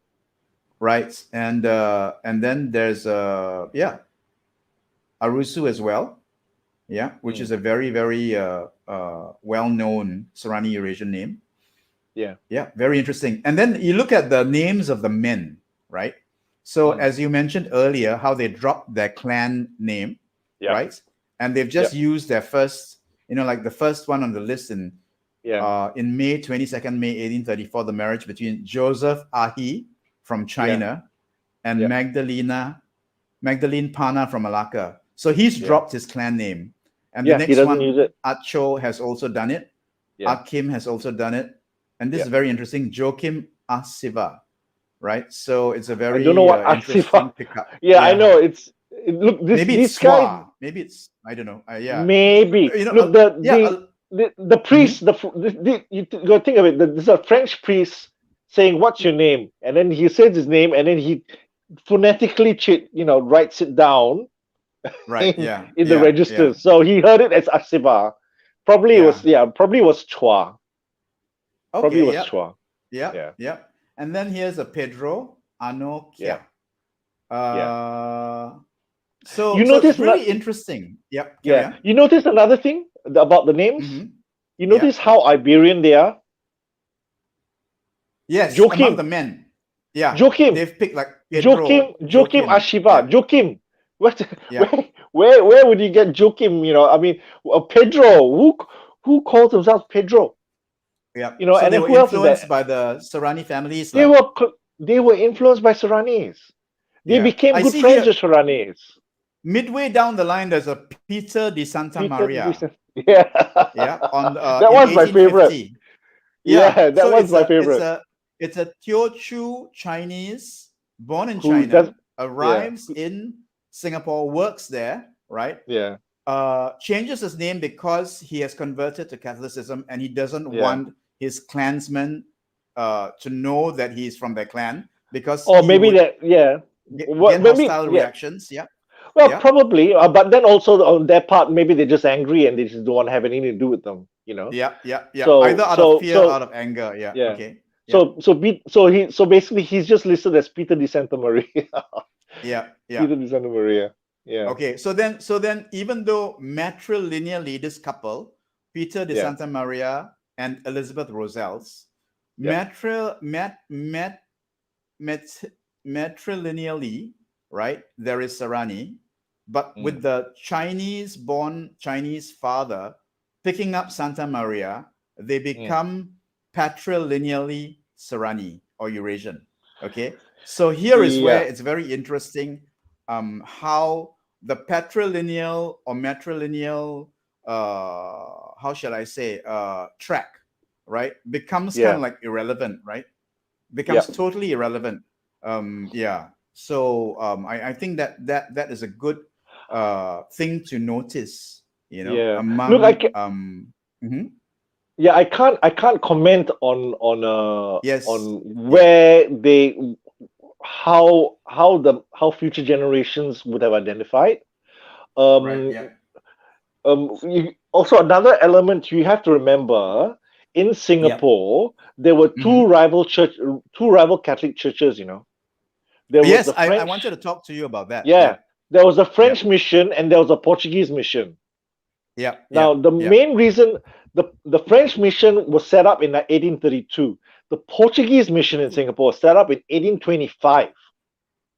So the 22 Portuguese and mission 25, was 3 there. years difference. Yeah. Only 3 years difference.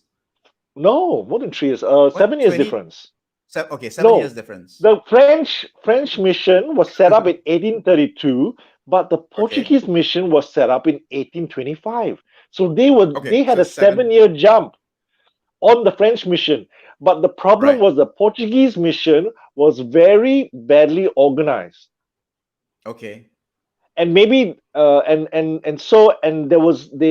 didn't set up a proper church. They didn't build a church. I think they were using someone's. I don't know what they were using, but there were definitely no church available at the time. Right. So there was no money invested into the area. Also, you've got to remember the mindset of these people.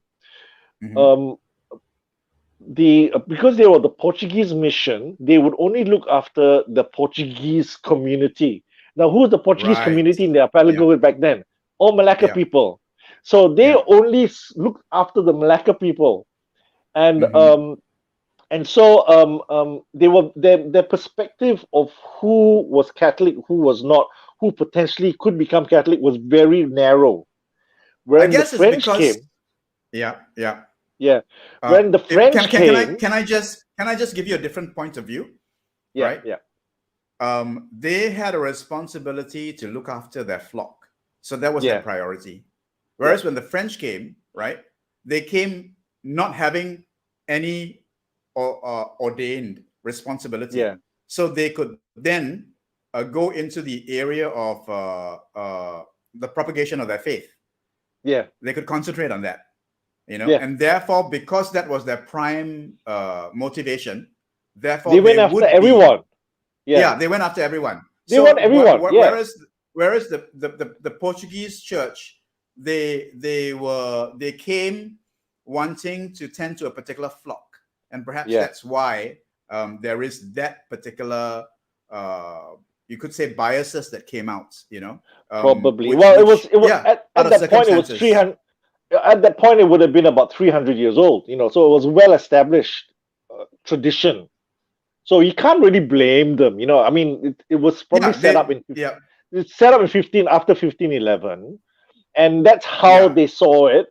And why should it change in 1825? They had a lot of responsibilities, and also a lot of, perhaps maybe even, if I may say, intergenerational trauma from being invaded by the Dutch and then having the British come in, and at that point in time, the British comes in. So there's a lot of like, whoa, this folk had to deal with a lot of trauma, and so they become less inclusive, you could say, because they needed to protect themselves first.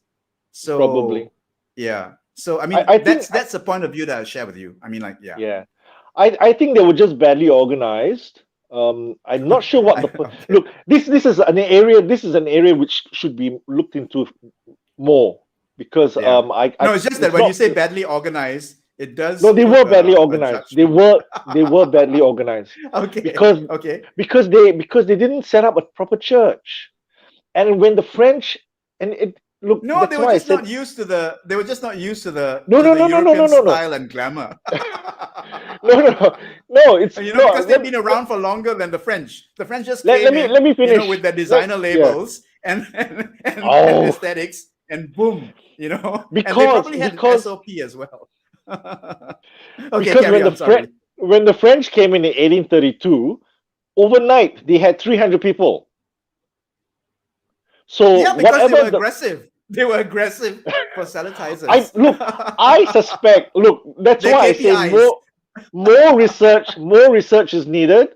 But I suspect, conversation. Based on what I've come across, and as an I'm just making as educated guess. I'm not making an aspersion. Sometimes the attractiveness of an establishment comes down to the person who is in charge of it. Personality of a person in charge of it. Yeah, I yeah, yeah. suspect the Absolutely priest. right. I Yeah. suspect the priest who was running the church at the time wasn't Mm. a very personable person. And so Which the what happened? Portuguese church. You're Portuguese talking about the church, yeah. Portuguese And church. Yeah, yeah. there was only one priest. I believe there was only one priest. And probably he wasn't very liked by the community. So when the French turned up in 1832, 300 people went over to Younger, the more French hip. church. Yeah, younger, more hip. Maybe, I don't You know. know, Maybe, yeah. Because it's only this new kids on the block. It was the new kids, and so therefore, boom. There's a yeah. there's an exoticness. A difference. And so boom. Maybe, Yeah, very interesting. maybe. Well, yeah, Yeah. we So but all this happens within a small area of space. yeah, Basically it's only yeah, a few yeah, hundred meters yeah, away. So yeah. they since they don't move around. But anyway, when the French mission set up, they set up in 1832, and the Portuguese mission were very angry, and they were writing letters back Yeah, and come on, forth man. to You're coming into my to the turf. Vatican. Yeah, you Okay. basically say, this is contrary to the treaty or the edict of 1540 something. They're not supposed to do this. And the fight went on right up to about 1887, where Wow. eventually the Vatican basically formally recognized once and for all the French mission was the dominant mission within Singapore and Malaya. So it Oh continues to wow. today. It Oh continues to wow. today. But That's the really animosity. interesting. Yeah. Yeah, I think it was 1887. I think they actually went through, but the animosity continued right up to I talked to my old aunties, my Serrani aunties, and I asked them. I said, what was it like going to a Portuguese mission church? They said, oh, Portuguese mission church, you cannot go and mix with the other people because the priest will get very angry because you're not supposed to go over to the church, the French mission church. It was still existing right up to Right. the Second World War, 1950s even. So Right. Right. and Yeah. even when we talk to younger people, they talked about there was a degree of animosity. But anyway, that's beside the point, lah. So Mhm. so the French mission church was dominated by Seranis in its early days, Right. and it continued to be so right up to about 1853. So between Okay. 1832 and 1853, the Yeah. Seranis were all at the French mission. All of them were at the French mission. Okay. In Okay. 1853, Who was at the Portuguese mission then? I have no Or is idea. there no Probably no one. documentation lah? There Okay. is So the Portuguese church was where? And where was the French few church? few hundred meters away. This is all in Bras Basah Road area. And do those churches still exist till this day, or have they Yeah, kind of like yeah, merged and exactly. become No, yeah, one? exactly. No, Oh, they're all still there. They're all still there. The the actual two structures. the two churches, the two Yeah, rival churches are still there. yeah. Is that what you're saying? Okay, The name two the rival, the churches. two, the Singapore church, the original church, The French one, for the French French one. mission is Yeah. now we refer to it as the Cathedral of the Good Shepherd Cathedral. That's based on Okay, Bras Basah Road. and the And the Portuguese Portuguese church. Mission Church is St. Joseph's Portuguese Mission Church. Okay, okay. So that church, And Saint that's on Joseph's. Victoria Street. So Saint Joseph's and Good Shepherd exist today. Yeah, yeah. But now, of Okay. course, everything comes under one. It comes under the Yes. Roman Yeah. Catholic Yeah. Archdiocese. Yeah. There's, They've you been. don't have Yeah. a Yes. yeah. Yeah. So you don't have the two separate countries, but it's really No. interesting how you so you managed to get documentation of how all these Serrani people were going to the Yeah. Good Shepherd French Church, but you don't have evidence to figure out how I have no. To be totally honest, I haven't Yeah. looked into it, Yeah, Vernon. sure, I understand. Yeah. But seeing that there were 300 people at the French mission, Mhm. and that Yes. the Portuguese priest was incredibly pissed off, I assume that basically the French mission had all of them. There might have No, been a but small okay. handful. There might have been a small So handful going to the yeah. Portuguese mission. But my main point was that in 1853, the Portuguese mission finally got their act together. Act Finally. together. Okay.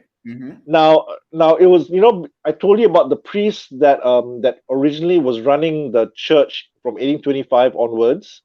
He Right. passed away. He Okay. passed away, and he left his inheritance to the church. And with that money, or part of that money, Right. a large portion of that inheritance made up the build. They were able to use part of that money to build up this church in 1853. So in 1853, the Portuguese mission actually built their own church for the first Okay. time. That's when there was a massive exodus of all these Portuguese Serrani people from the French mission back to the Portuguese mission church, and they've been there ever since. And 1853. This is evidential. You have Yeah. You have You can see the numbers. You can see the numbers go down. Because, I mean, like I said, they don't have church registers, but you can see the marriages suddenly all the Serrani names in the marriage registers all disappear. And you see the ones who stay on tended to be what people term as upper tens. Okay. So the upper tens you mentioned this in your stayed book. on. The upper tens stayed on in the French mission. I'm not saying that all upper tens stayed on in the French mission, but from what I can see, most of the upper tens stayed on the French mission, and the rest of the Serrani community went over to St. Joseph's Portuguese Mission Church. Okay, very interesting. I want to ask you. Okay. I want to ask you, can you define for us this term, upper tens? And upper ten, main part of many conversations. Yeah. Okay, upper ten is an old term which I don't believe is sort of recognized today. And there are, but I use it in a historical scenario only. But upper tens basically, upper ten families basically tended to have Dutch, and mainly Dutch, some British, and there were a few Portuguese families who regarded themselves as upper tens. Upper tens generally tended to be educated. When I mean educated, they could read and write.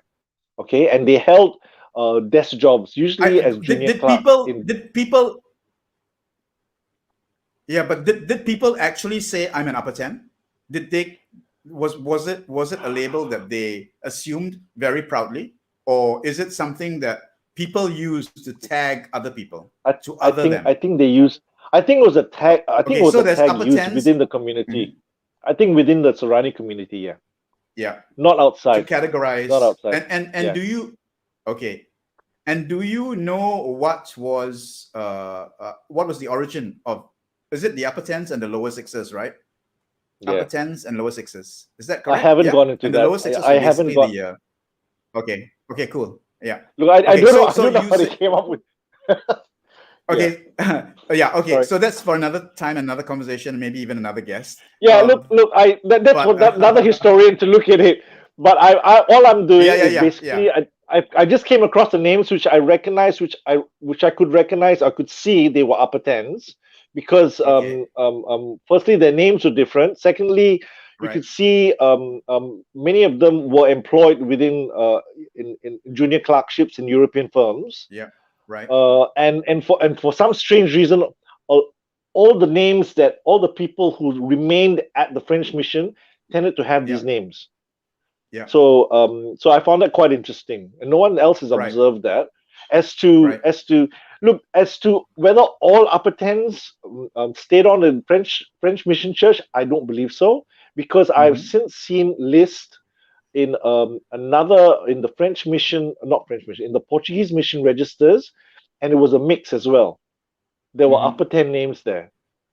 So So it's probably the upper 10, lower sixes delineation was stronger in Malacca. I'm only guessing. Okay. Yeah. Okay. I suspect it was stronger in Malacca. By the time, usually when people migrate to another area, they, you know, these These old-fashioned, class probably divisions kind of like, oppressive, yeah, become, kind of disseminate and kind of get yeah, watered yeah, down slightly. dissipate, and yeah, yeah, Yeah, or and even I get think challenged. Yeah. that's what Mhm. I was that's probably what I was seeing in that Saint Right. Joseph's Portuguese mission Yeah. Yeah. church list, because there I Right. was spotting upper tens there, but Yeah. also there were Chinese joining there as well, and I Right. suspect the Chinese were coming across to Saint Joseph's. Not that many there. Hmm. I don't really know how many there were, Yeah. but I know there were in a very, very, very small minority, probably because they married the Rani girls. Okay. Yeah. Yeah. Yeah. Yeah. So Okay. there were few Chinese men there as well. So Right. they became subsumed into the Eurasian community, Sarani community in Singapore. Okay. Okay. Yeah. Mm. So this is the Saint Joseph's and Good Shepherd. Portuguese miss Uh, Port, Saint Joseph's within brackets mhm. Portuguese Mission Church uh, Yeah. on Victoria Street, and they're Yeah. about 600 meters away from the French Mission, which is the Cathedral of Good Shepherd on Bras Basaro. Okay. So this list, right, that you have in your book, right, This list is where you all have, this list is all yes. prior to 1853. Okay. So This this list list is, largely is prior to 1853. After 1853, the intermarriages between Serrani generally died down, but it didn't die down fully, but it died down greatly. what do you mean died down? The marriages between, Yeah, there was less chance, less opportunity for them to mix because they were going to rival churches. So I oh, can't I really see what see you because I'm mean. Okay. looking at the Okay. phone. Yeah. Yeah. Yeah, because Yeah. remember I was telling you, even in the 20th century, I was like my Sarani aunties will be telling me, Yeah. yeah, Yeah. you know, the priests were not happy when they tell us we cannot go to the other church because you know they are Right. from the French Yeah. mission. You know, Yeah. the animosity was still in existence 100 years on. So Okay. you can imagine what it was like in the 1850s or 1860s. It was very strong. So You but mentioned. even Mhm. then, yeah, but Mhm. even then they were still marrying. They were still intermarrying. There was some intermarriages, but it began to truncate. It was lessening. It was there weren't as Yeah. many as there were before. Right. Okay. Interesting. Very, very interesting. Yeah. What other interesting issues might arise from your book? Oh, I think it paints it makes us think a bit harder about intercommunal relations, right? Because mm, we talked about Serrani Eurasian people being so mixed race, mm. was very, very more, in a sense, more inclined, to be more inclusive. I think that's what's coming through for me, Yeah, you know? I think the whole concept of what we are seeing with the Seranis and how they were operating within the Catholic churches that they were Yeah, involved with, yeah, is yeah, very yeah, much a continuation of the old um, Peranakan yeah, perspective of mixing and yeah, yeah, and acculturation of different groups, different people into the communities. You know, it's yeah. not a Serrani thing. It was a Peranakan thing. It was very much Well, Peranakan thing. it was a part of the region, I guess, Yeah, it all was part because of the region, and the yeah, Serrani were part of that. You know, were yes, yes, very much so a yes, part of that. yeah, And it's yeah, only yeah, coming out now because like you know with mm, this with the advent of these how do you call it DNA tests, ancestry DNA hmm, tests. yeah, People are going okay, through and doing DNA tests, and they're finding all sorts of funny things in their ancestry, particularly Peranakans. right, Peranakans. When I talk right, about Peranakans, I'm talking about the different types. yeah, There are many types of Peranakans. There's the Chetty yeah, Peranakans, there's the yeah, Chinese Peranakans, and there's the Jawi Peranakans, and and the Serrani. It's controversial in some respects, but they are part of this culture. what They're what do part you of mean this Peranakan controversial? culture. Tell me Well, why you say it's controversial in this respect. well, because some people within the Eurasian Sarani community do not see themselves as being part of the milieu of the general wider Peranakan culture, which I think is a Oh, mistake. okay. Right, right, Mm. right. So there is a resistance to be labeled Peranakan. Is that what you're At the saying? moment, yeah, at the moment, I think there's a growing understanding that um, um, of of of um, of the of that the Sarani community is part and parcel of an indigenous sort of cultural grouping in to this area, to the Southeast Asian area, but Hmm. there is still a strong resentment to being identified with these other groups by some, particularly the more conservative elements, Yeah, and which is I which know is where very you're coming sad, from. actually. Yeah, Yeah, which is very sad. the yeah, I know where you're coming from. I mean, like the word Peranakan basically is mostly uh, you could say proudly. What's the word for it? Proudly proclaimed by the Baba Nyonya and Yeah, yeah, and you then know the the Chetties are known as Peranakan Indians, and then there's the Peranakan Jawi. The Jawis are known as yeah, Peranakan Arab. You know, the yeah, Arab men who came and had children with the local women, and yeah, so therefore, why can't there be Peranakan Eurasians, right? Yeah, mm, and for me, actually, Peranakan Eurasians would be in a sense Sarani, mm, yeah, because for me, Sarani says that these are Southeast Asians with European ancestry, but yeah, are rooted and call Southeast Asia, Malaysia, Singapore home. mm, But of course, I also face that resistance because people say that I am negating the Eurasian identity. And I keep saying again and again and again and again that that is not my intention. It is not to negate there's the nothing to European negate. side. Yeah, it's not a There's zero not. sum game. It's not Yeah, a there's zero not. sum game, right? Why It's why and I why do keep you saying, mhm. why do you negate when you're celebrating the such a Yeah, rich cultural absolutely right. heritage, a positive I'm not, cultural heritage of mixing and accepting and a culturalization, a happy heritage, a positive heritage, of multicultural, and this yeah, is this is a culture cosmopolitan, that was globalized. ahead of its time by Exactly. several Thank hundred you for years. saying that. Today we talk about multiculturalism in the modern sense. For many of us, it's a modern term which only came about probably in the last 70 years. My Mhm. God, these guys were practicing it hundreds of years ago. How, Absolutely how can right. they, how can you not want to include yourself within that milieu? So, but I mean, I completely understand that, if for all your life you've been identifying as Eurasian, and then mm, suddenly this guy comes along and says maybe you should call yourself Sarani, and so mm, therefore this person who's identified as Eurasian for the longest time, he's like going like why, and then this mm, Sarani person has the evidence to say, this is the reason why, mm, and I don't know. I think my arguments are pretty sound.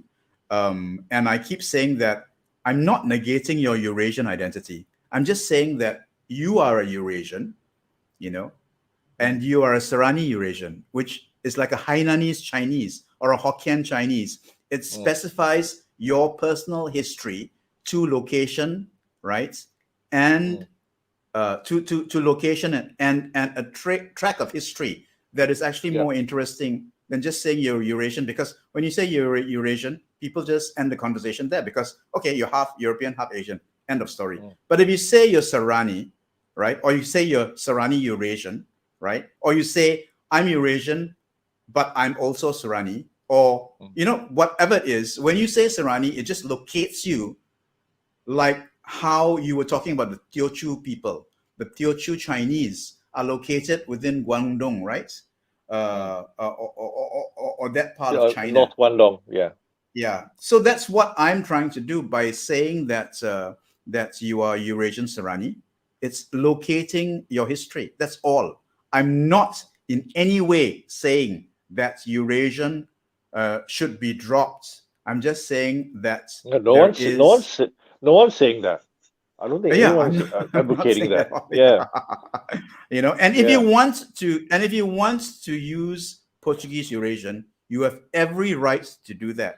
But mm, I feel I can't because I also have a lot of other bloodlines. Like I have French and Spanish and Chinese and Thai and blah blah blah. mm, So for me to call myself Portuguese Eurasian is a little bit inauthentic. That's all. mm, If you want to do that, please go ahead. But I will tell you why I choose not to identify as yeah, Portuguese Eurasian. I can identify as Eurasian, but I prefer to identify as Serrani. So that's my yeah. spiel. Thanks a lot for allowing me to do that there. But yeah, so your research. Let me get the book back on the. Okay, I want to show this because this is quite. What's that? This is quite Oh, impressive. You're a bestseller. You're a yeah, best-selling author, Doc. yeah. I Congratulations. know, I know. That came as a bit of a surprise, actually. Yeah, Beautiful. yeah. Beautiful. It's a bestseller on basically the book is so it's not sold in bookshops. It's sold online Right. through Yeah. online bookshop called singaporebookshelf.com. Right. Yes. Yep. And yeah, they run through a very big printing business called whole printing. It's they're very big sort of set up in Changi in Singapore. Okay. But So yeah, how? Okay. so They need to go to Singapore Bookshelf, right? Is it Singapore singaporebookshelf.com? SG Bookshelf, all one word, .com. SG. Yeah. SG SG Bookshelf. Bookshelf, one word. Okay, fgbookshelf.com, and just look up for my book, A History of Immigrants, Roman Catholics, Of and immigrant Roman converts. Catholics, because there's Yeah, a lot of you touch a lot on the different communities, and among them are the yeah, Eurasian Serrani people. yeah. Yeah, The which is. Seranis played an incredibly powerful role in the Hmm. early community development of Singapore. They played an incredible role. And Yeah, actually, yeah, yeah. after I wrote the book, I was still going through the data, and I'm finding more stuff. Right. More Okay. impressive stuff. And I Right. and I probably what I'm thinking of actually redoing a rewrite. I only released the book 8 weeks ago, 6 weeks Yeah, ago, a yeah. little over six I, weeks ago, and I feel I have to do a rewrite now because I, because the mhm, Serrani community has done so much in the early days of Singapore in regards mhm, to their perspective of inclusion, mhm. celebration of the welcoming of new people. Yeah. um, yeah, they've just played an incredible role, and I don't think people Fantastic. actually understand what they've done. And this is only Singapore. I suspect, um, um, if you go through the records in Penang, and I don't know about Malacca because Malacca they've been there for so long. I'm not quite sure what you Hmm. find over there. Maybe there's another Hmm. story over there, but I'm sure if you go to Penang, a Well, similar it's this. story would come up Mhm. Yeah, it's a as what I longer found in story for Singapore. for for Malacca. It's a longer story. Yeah. It's a more detailed story, and you Mm, must remember that the Malacca community has multiple traumas. In a sense that there was an invasion. mm, Now, well, number one, the Portuguese arrived and had these offsprings, and so you can imagine that the first few generations might have been challenged. Being mixed race, as mixed race people are always challenged, right? yeah. And then once they've settled down after 3 generations, the Dutch Yeah. come in, and then the Dutch makes And then Dutch. Catholicism Yeah. illegal, right? Yeah. Yeah. They did. And even as the Dutch make Catholicism illegal, prohibited, right? Yeah. Then there are also the Dutch men who have families Mm, with the Malacca Portuguese descendants, mm, and so that's all of that is going on. And then yeah. meanwhile, after that, there's the British coming in and the Japanese coming in, and mm, then the vernacular and indigenous people, claiming supremacy or whatever. And yeah, so the Malacca Portuguese ancestral journey is, mm, of course, fraught with a lot of trauma and a lot of different kind of challenges and a lot of different kinds of transformations. So all this is mm, very interesting, and I think I'd love to have people from the Portuguese Malacca community come and talk here on Serani Sembang to perhaps deep dive into the personal histories and journeys of our community, which is actually quite varied. I mean, like, it's very mm, interesting how you are saying the Seranis in Singapore were interesting, and mm. earlier on you were saying the Teochew, right? The Teochew were perhaps maybe the earliest Chinese into Singapore. Okay, Yeah, right? the large scale migration will teach you, Yeah, from China, yeah, yeah, to large scale Singapore. migration with Teochew. So when you say Teochew, you are actually referring to a particular kind of Chinese, and Yeah. therefore, when we say Serani or when I say Serani, I'm referring to a typical, to a special, typical kind of Eurasian. So that's all. That's where the analogy is, and I hope it calms people down in my community who are getting quite upset or are baffled, by my so-called Serani mission. That's all. Mm. Yeah. Okay. Back to your book. So to get your book, A History of Immigrant Roman Catholics and Converts in Early Yeah. Singapore, 1832 to 1945, you go to sgbookshelf.com. Okay, Yeah. and it's Just very. Mhm. Yeah, and just they've got it's there's a quite a lot of books over there for sale. You just have to search for it. So Yeah. just put in Roman Catholic. It should come up straight away. That's the only book Okay, on very Roman good. with Roman Okay. Catholics in the title. So just put in Okay. Roman So Catholics and it'll come up. okay, and so this book, you launched it in September. Yeah, It came out in September, and yeah. you only recently received No, it it came because of the up pandemic, right? in August. Came out August. August, Yeah, and yeah, came out August. and about a week Late ago, I August. think you received it for the first time, right? Because of the Yeah, pandemic. so all these people in Singapore were buying the book, and you got your book I got my book from first Gerard. before you, yeah, from Gerard Yeah, and Jensen, so yeah. I'm here. I don't even have my own book, and I only got my book 2 days ago. Yes, So well, yeah, congratulations. I mean, like, as I said earlier, it's very readable, and there's a yeah. lot of information there about the early Serani community in Singapore. Mm. And I am very happy that. Is there anything you'd like to say or share that I've missed out on, Doc? I think Is there what anything? Yeah. I Hmm. think I think what people don't understand. I think generally speaking, there's a perception that as we go further back in time into our history, um, that there's a perception that our there's this assumption that our ancestors were more racist than what we are, because we are, as modern people living in the 20th and 20th century 21st century, we are more enlightened. We are able to mix and understand people of different cultures, and we intermarry with people from different cultures. It's I think that what my book shows is that's not the case. My book shows that, in fact, 200 years ago, we were probably less racist, largely because the concept of race as we know it today did not exist. It was largely a cultural construct, and therefore very fluid.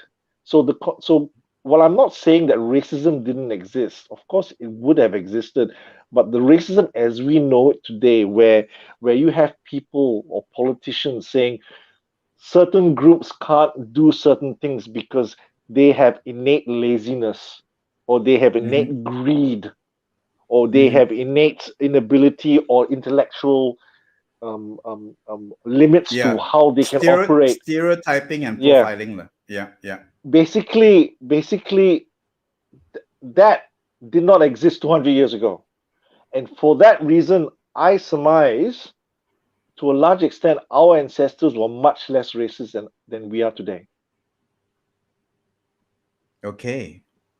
Well, yeah, on that note, I think the book then becomes a must read, if we are interested in issues of identity and history even, and to come around to, how challenged, our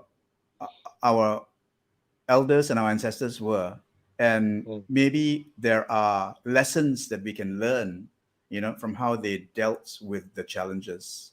mm, I think that's really important. This is the reason why I have Surani Sembang, where we talk about identity, heritage in authentic chit chat.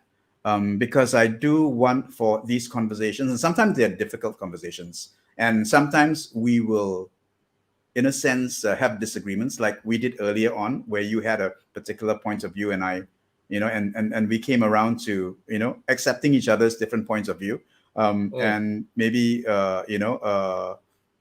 planting in our heads the idea that maybe either of us should be doing some more research to find out what is the truth, because the, Yeah. the truth is often based on dominating narratives, isn't it?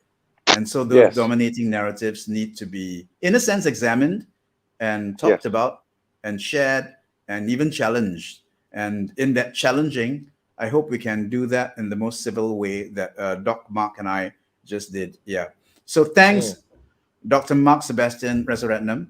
Yeah. That's fine. Yeah, thank you for spending your Sunday afternoon from 4 p.m. until now. It would be 3 plus 3, 6 over. So we've Six, been, just 6:22 now.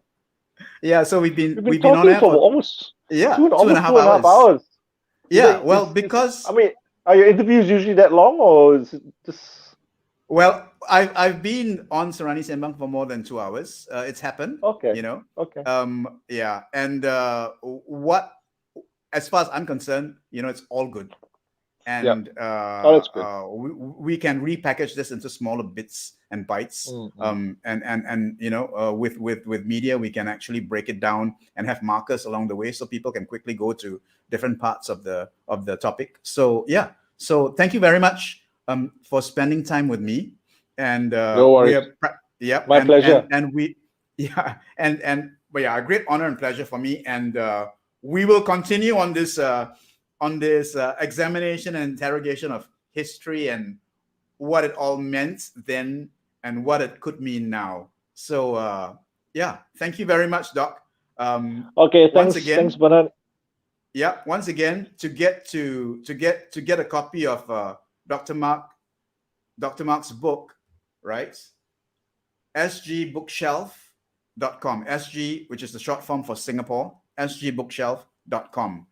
Get it. It's really readable. I found it very interesting. And yeah, a little bit of history, always goes a long way. So thanks a lot, Doc. On that note, right, I will move us into the final segment of the show, which is our intro outs. Okay. You take care, Doc. Okay. No worries.